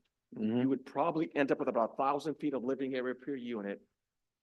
Is that what zoning is really all about? No, I Just to ju- meet some subjective numbers? I don't believe it is. I understand. I was just gonna say, if you did a single family, there wouldn't be any issue here, but you did a two-family, that's what causes it go above Well, no, the it's not the density. two-family that causes it. It's the massing and scale because of the setback. The two-family is by right. Oh, no, I understand, but I'm Yeah. saying it goes above the density levels when you have two dwelling units on that size a lot. Okay, that's what it is. But anyway, my quick question to finish is, I can't figure it out from looking at this quickly. What is the average density number that you came up with from looking at these 57 properties? What was the number? Was it higher or lower than 1350? Oh, you mean like 1 unit per? Yeah. Oh, no, I'm not in disagreement with staff, Yeah, right? Ours is above, okay. but so on so many of the properties in that neighborhood. That's what I'm trying to argue. Okay, all right. You know what I'm saying? I If we understand. were the anomaly, obviously we'd be, and once again, it doesn't preclude us from pursuing it. Sure. We would be piggish. But that's why I cross-checked what we were asking by the other properties in the neighborhood. And there's a lot individually that are above this density. All right, thank you. Sorry, it takes so long. Other questions, commission members? Yeah. Anyone here wishes to be heard on this? Is there anybody online who wishes to be heard on this matter? There's no public comment. Okay, let the record show there is no public comment on this matter. So, go to our recommendation.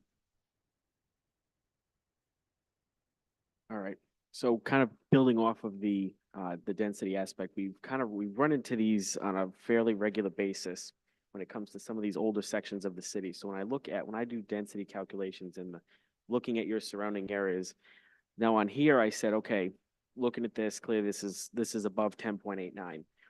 Looking at, when I kind of look at the overall, when I look at the character of something with the density designation is residential less than 10.89. And I see when you look at the various different allocations that there have, the fact that it's residential less than 10.89, which is the highest density that we have, not counting multifamily, was that this was meant to be more of a general mixture, single, two, and multis. And given that these areas are typically where they predate zoning, and so while I turned around, I said, okay, given that, I turned around and said, well, the proposed density, while it's not directly consistent with the future land use map, the conditions and the use compatibility and everything else, it's in a pre-existing neighborhood, built neighborhood, overall favorable standing. We've got the, we've got the housing goals 2 and 4. I say that if it's an existing neighborhood, this is not going to, this is infill on an existing neighborhood. Housing goal 5, some of these, when you look at infill, there's a carrying capacity to what you're going to build. Given all of those, I recommend making a positive recommendation to the zoning board.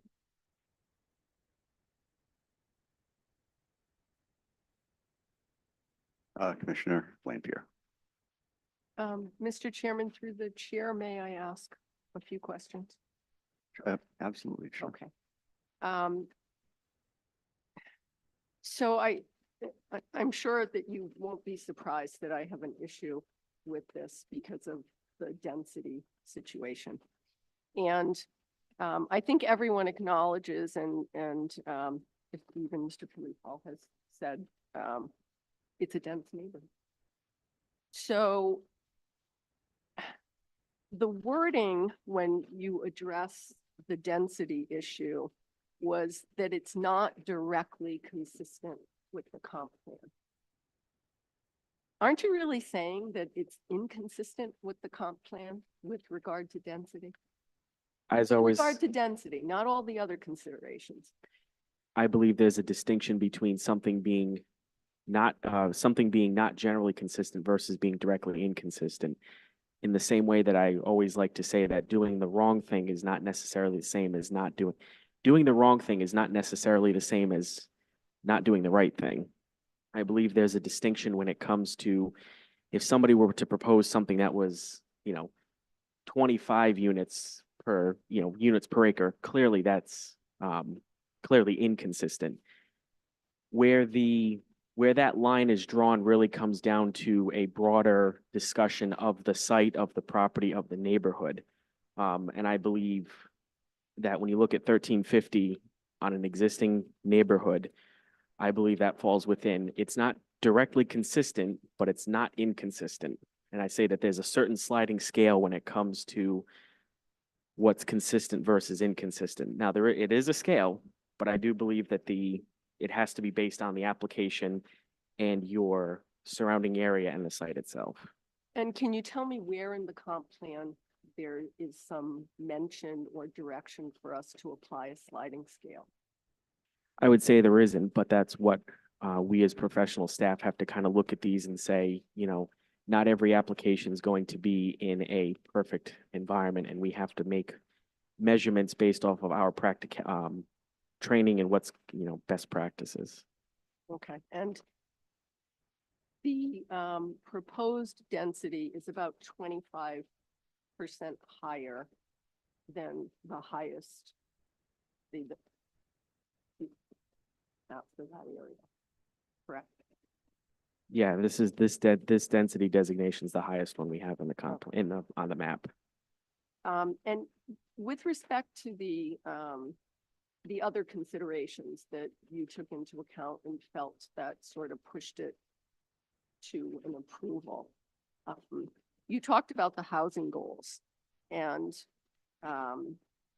housing opportunity for a wide range of household types, promote the development of new housing that is affordable to average first-time buyers living in the city, and to provide for affordable housing. Can you tell me what evidence we have that the house price or the monthly rent here is going to be what would be considered affordable by the state of Rhode Island? So there's always the capital A affordable, which has your vouchers. This is what the state considers, calculating your AMI, all that sort of stuff. When I put these in, you look at housing availability, affordability with a lowercase a. When you increase stock, when you increase your stock, your prices go down.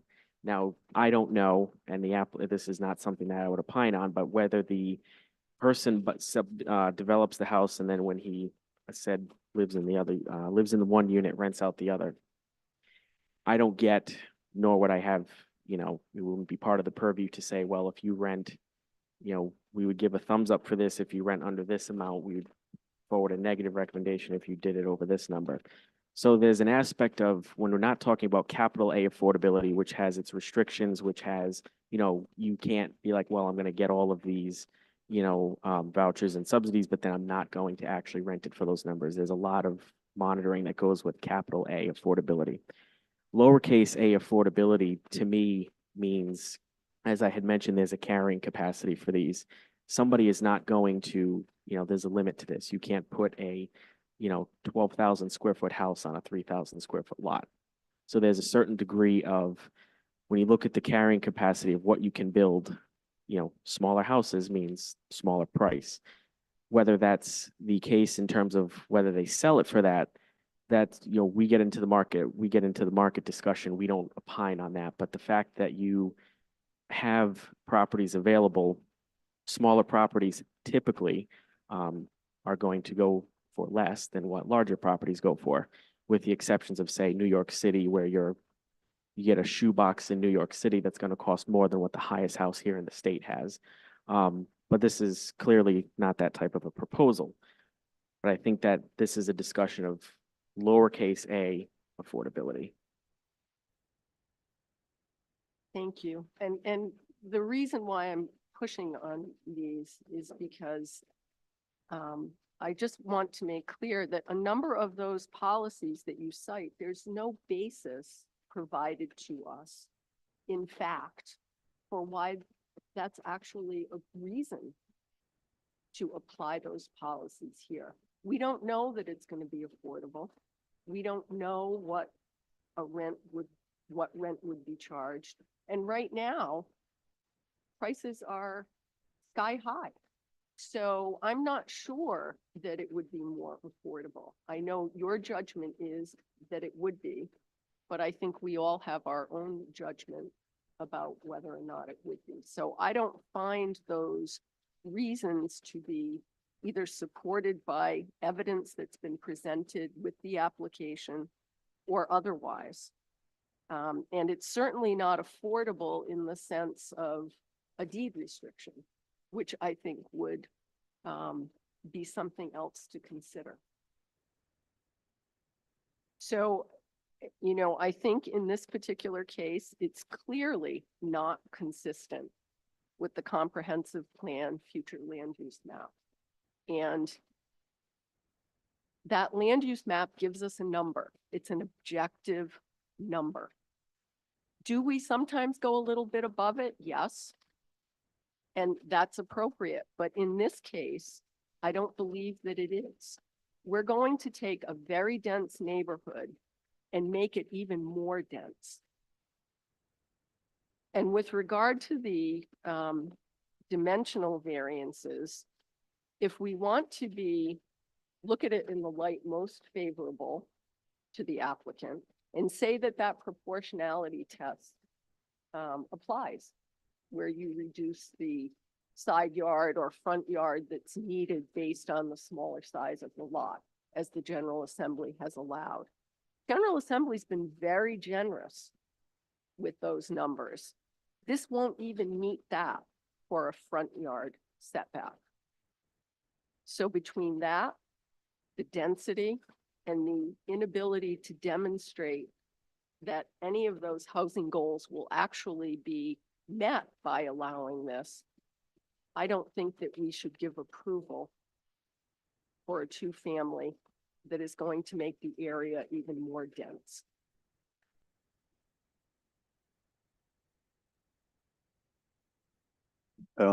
Thank you.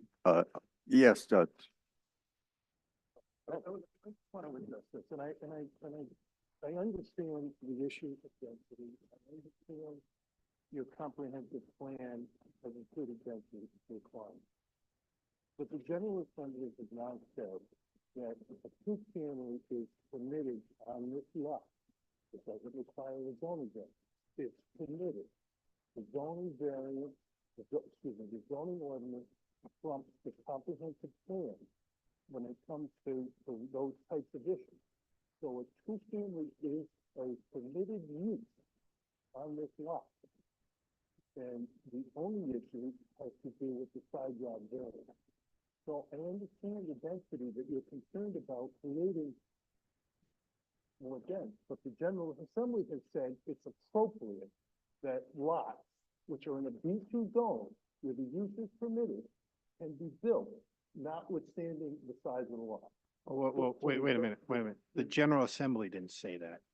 It's a B2's, the B2 zone was allowed by city ordinance. So it is an allowed use by city ordinance, not by the General Assembly.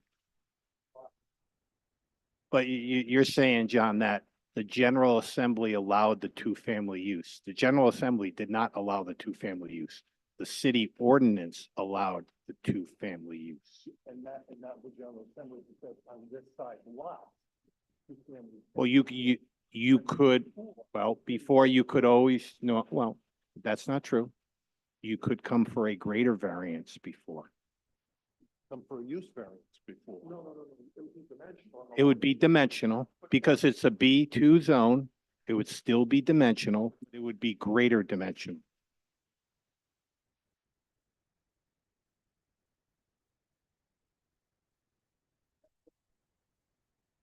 Why am I?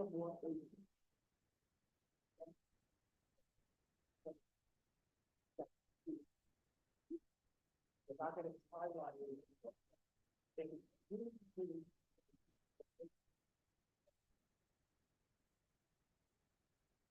Obviously, your mother. Why I think density, it's such an archaic concept. If I maxed out this house on a single family, built to the setbacks, made sure I comply with building and impervious coverage, I could stick 8 bedrooms in there. And I guarantee you there'd be more of an impact in that single family in this neighborhood, and nobody could argue density. Oh, he's putting a single family. Because you don't base it on mass and scale, you base it on these innocuous concepts that are so archaic. So archaic. We know that smaller units derive me from less fear. Statistic I can show you development. We know that 1-bedroom units typically don't even need any vehicles because of the new age people who want to be living and working from their home sites. We've done 30, 40, 50 unit development. The city mandates we provide 2 parking spaces per unit, and 3/4 of the parking lot remains empty. So we're starting to rethink. But the point is, this smaller 2 units will have less impact than we could imagine. We've got to start thinking about that. And not in the top. Oh, yeah. Density. There's got to stop these things. But that's just my opinion. And that's just your opinion, correct? It's my opinion Your- based on experience of development that we've done. Your opinions, and this board can have its opinion. can it? Absolutely, absolutely. thank you. But I'm just offering my opinion like everybody else is offering the opinion Thank about the density. 10.63 units, what does that number come from? It comes from a 43,560 square foot acre. That's where these numbers come from. There's no hard science out there. There is no hard science for that number, I guarantee you. Because I can select any acre or throughout the area. I live right down the street and it blows away those numbers. So why that? But this is hard science. Well, then your opinion's not hard science either, then, is it? No, but I can tell from experience. It's And can't this board make their decision from their experience? sure, Okay, sure. Yeah. thank you. But somebody has an opinion. I'm just telling you from my experience why I think that's an archaic concept. That's all.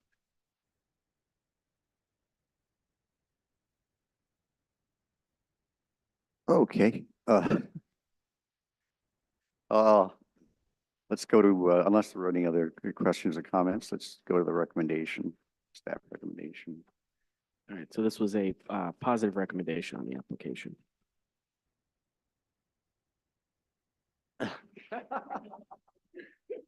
It's almost,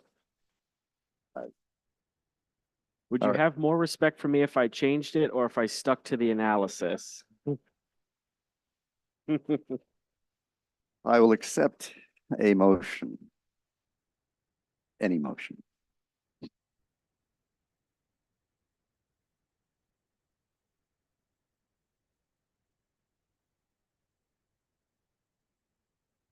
Commissioner Barberi, moves to accept staff recommendation to, make a positive recommendation to the zoning board of review. For a second.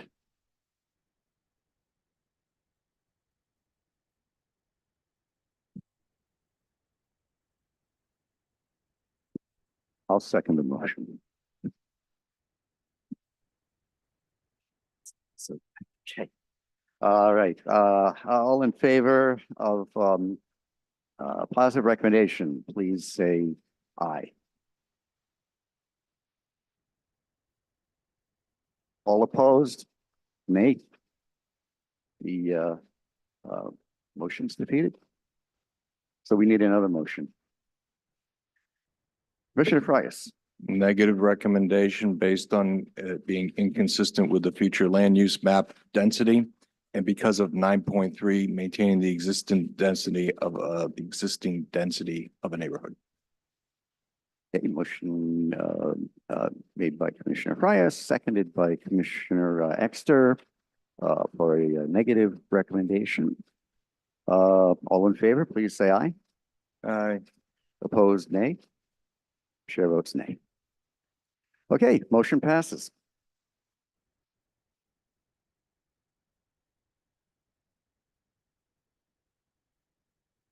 Okay, let's see. Devin Beliveau, Walter Marty have applied to seek dimensional relief to construct a single-family dwelling on a pre-existing non-conforming lot on Piedmont Street.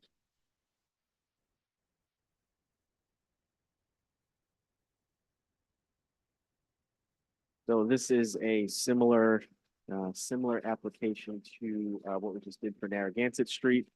The real difference, this is a single family versus a two-family proposal. Single family dwelling on a 4,500 square foot lot with 50 feet of frontage, where 6,000 square feet and 60 feet of frontage is required in A6. This is zoned A6 and it has a future land use designation of single family residential 7.26 to 364 per acre.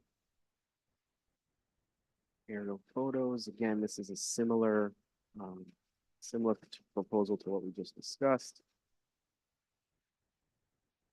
This is a proposal in the sense of creating the lot and there's no house proposal for it.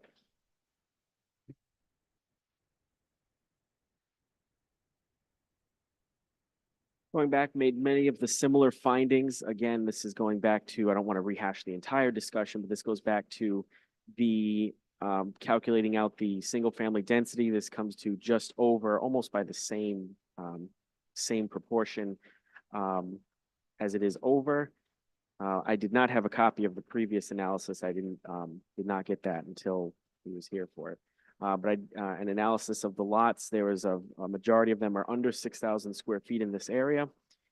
So again, going back to the previous discussion of when I look at these, you look at the character of the surrounding area, made the same findings in terms of housing land use policies, and there is a positive recommendation for this as well.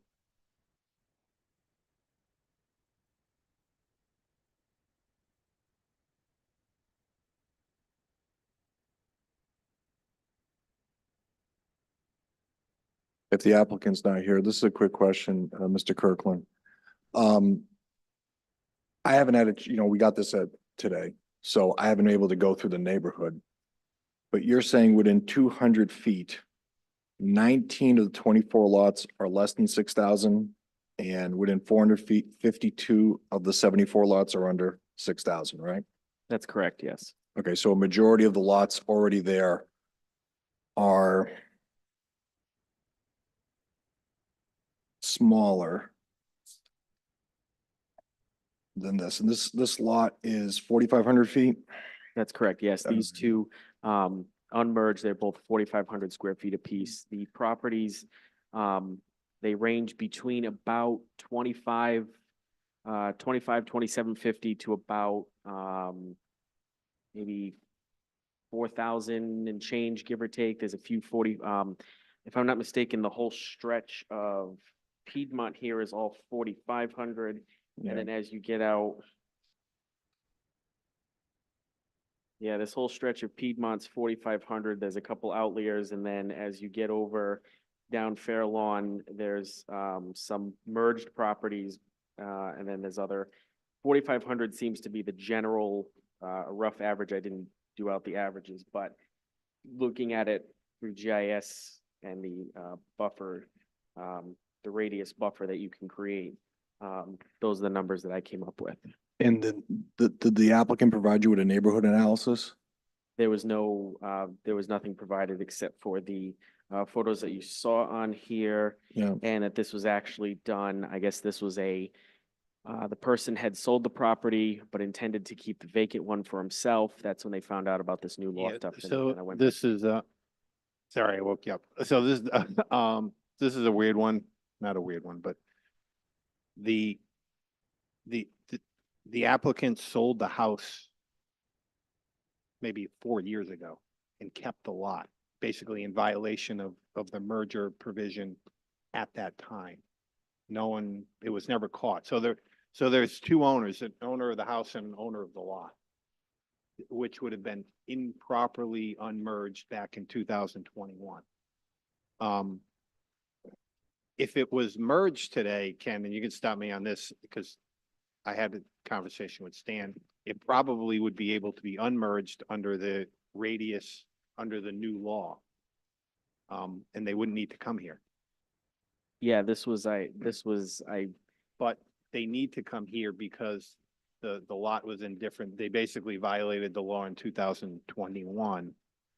And therefore, the only remedy would be to come to zoning for relief because they could not qualify for under the new unmerger statute because it's owned by two different people and it was unmerged prior to, January 1, 2024. So that's why they're here. But they wouldn't need to be here if it was in common ownership.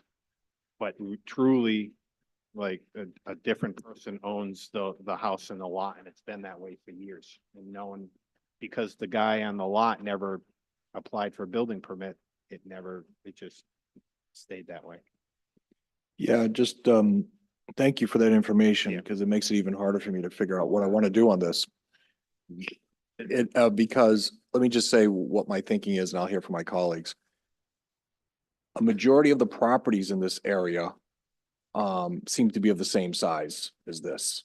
And so sounds like to me, it wouldn't be increasing the existing density of the area, although it may not be consistent with the future land use map.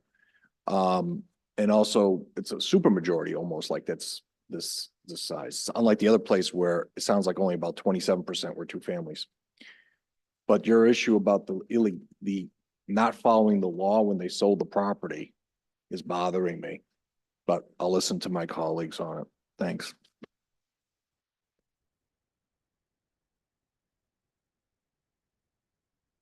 Other questions, comments? No, okay, well, let's go to the recommendation then.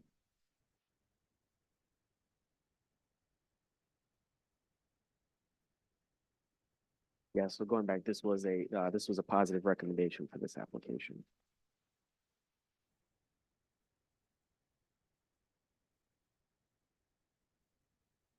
Okay, I'll accept a motion.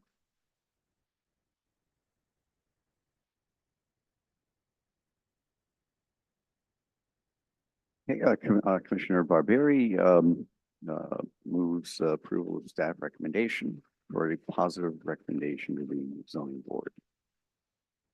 Is there a second?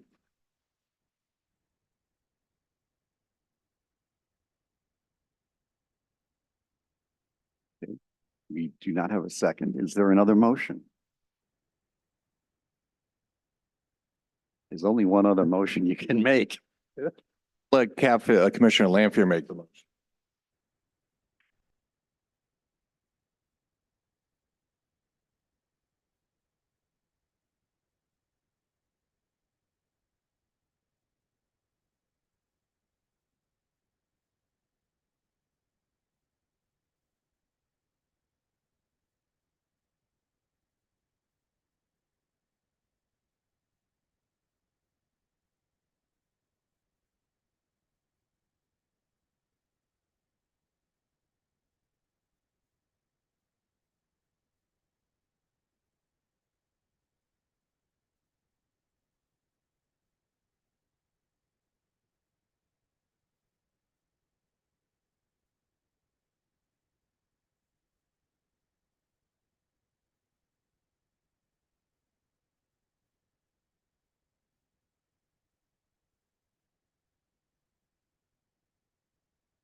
Okay, Commissioner Lanfear moves a negative recommendation to the zoning board of review. Is there a second?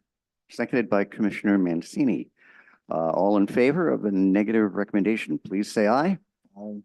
Opposed, nay. The ayes have it.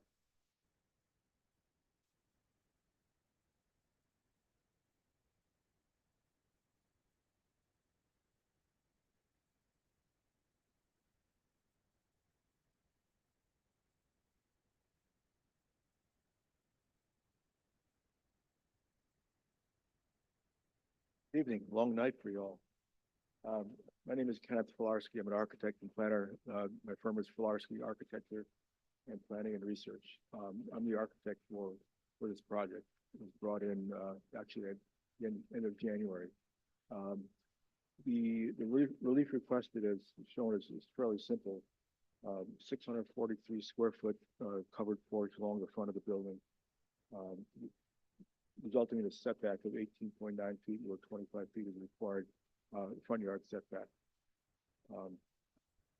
There is Crossing Engineering did a traffic study, no negative impact on the neighborhood. And Joe Casali Engineering did a drainage analysis. There's no difference between what exists now and what is proposed.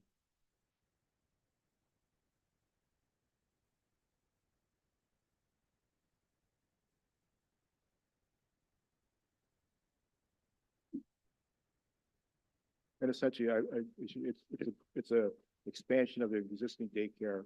You can see the two proposed additions at 32 feet by 32 feet on the back. We have more parking that's required. The lot coverage is well below what is allowed, and all the other setbacks are met. Are there any questions for Mr. Filarski on this proposal? No? Okay. Well, thank you. We'll go to the recommendation and. I'll keep standing and just make sure. Yes, okay, that's fine.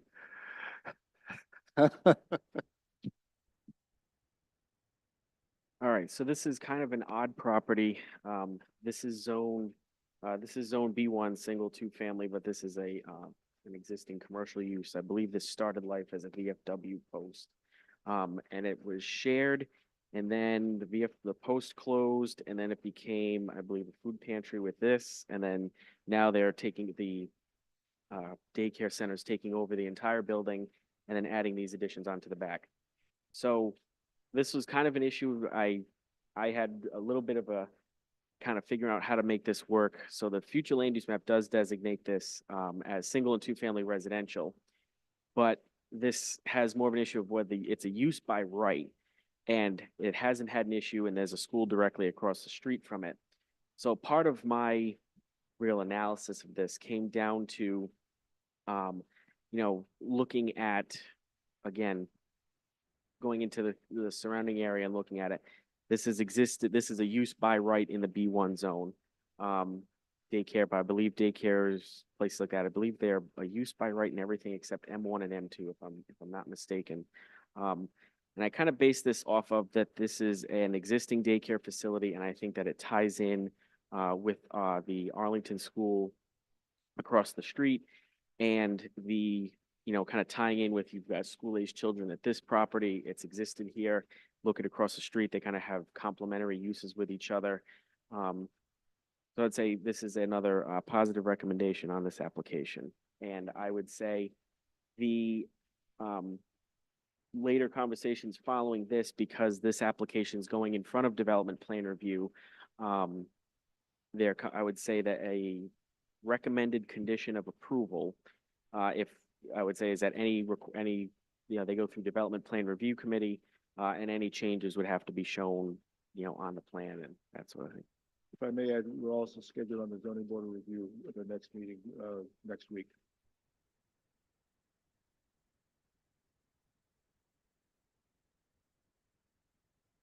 Okay, so we have the recommendation, staff recommendation. Is there oh, wait a minute.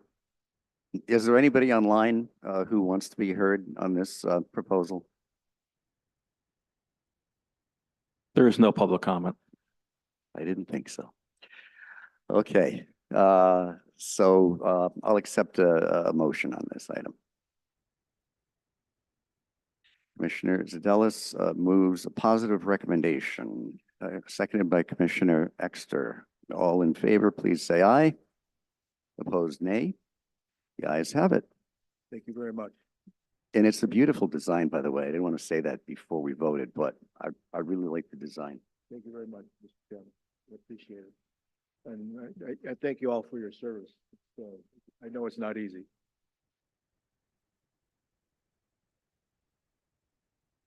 Okay, planning director's report.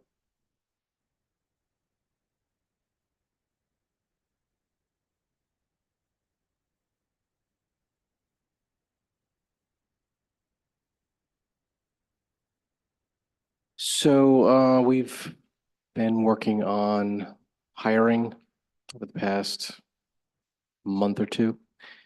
And we think we got lucky. There's two candidates who have been offered positions. And if all goes well, they may be starting as early as next week. So that's good news. Qualified, credentialed. Not a ton of experience, but that's fine. They'll learn. But that'll be a big change in the office. We'll still have one more position open for the admin position.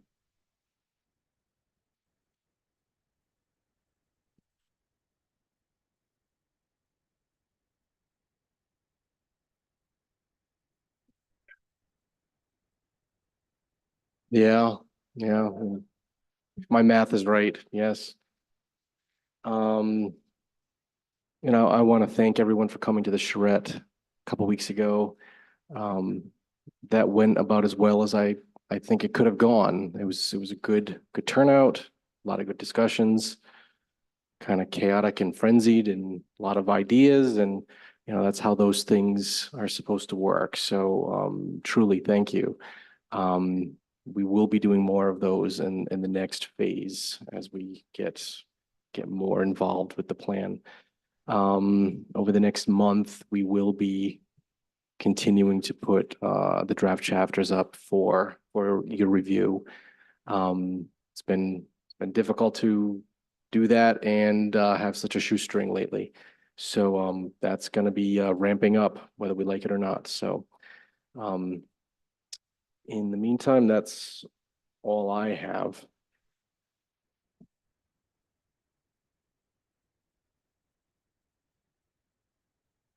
Mr. Kirkland had one thing to add to it.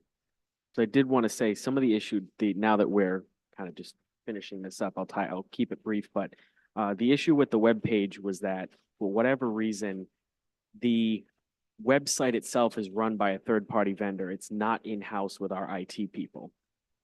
I got a new phone, and for whatever reason, when I went to, we have two-factor authentication on everything. And for whatever reason, now I can't use my work email on the Authenticator app. And I've been taught, we noticed this when we were trying to post things. You'll see if you go online, the stuff for Oaklawn was there because I got that earlier. And then now there's nothing on there because I tried talking with IT about, how come we can't what's going on here? And they said, well, we don't run the web page. So, and you don't sign in with your email. So it's nothing that's on our end. Talk to the website people.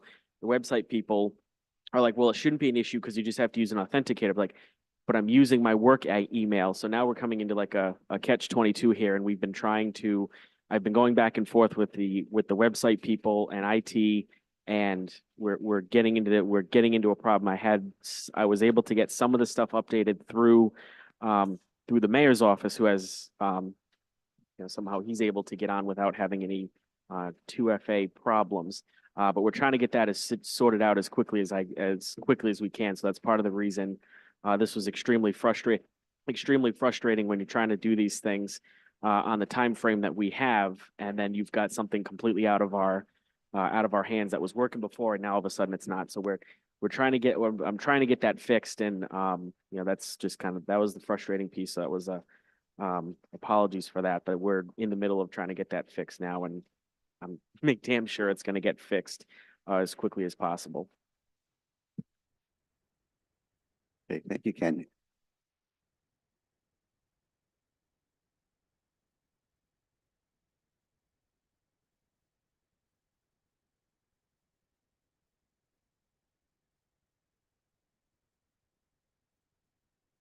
That's why he puts that money in the IT capital budget, right?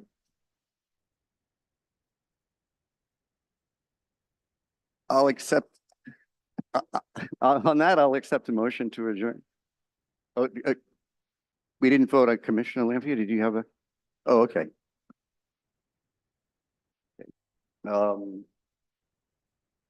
Motion made by Commissioner Zatellis and seconded by Commissioner Hughes. All in favor, please say aye. Aye.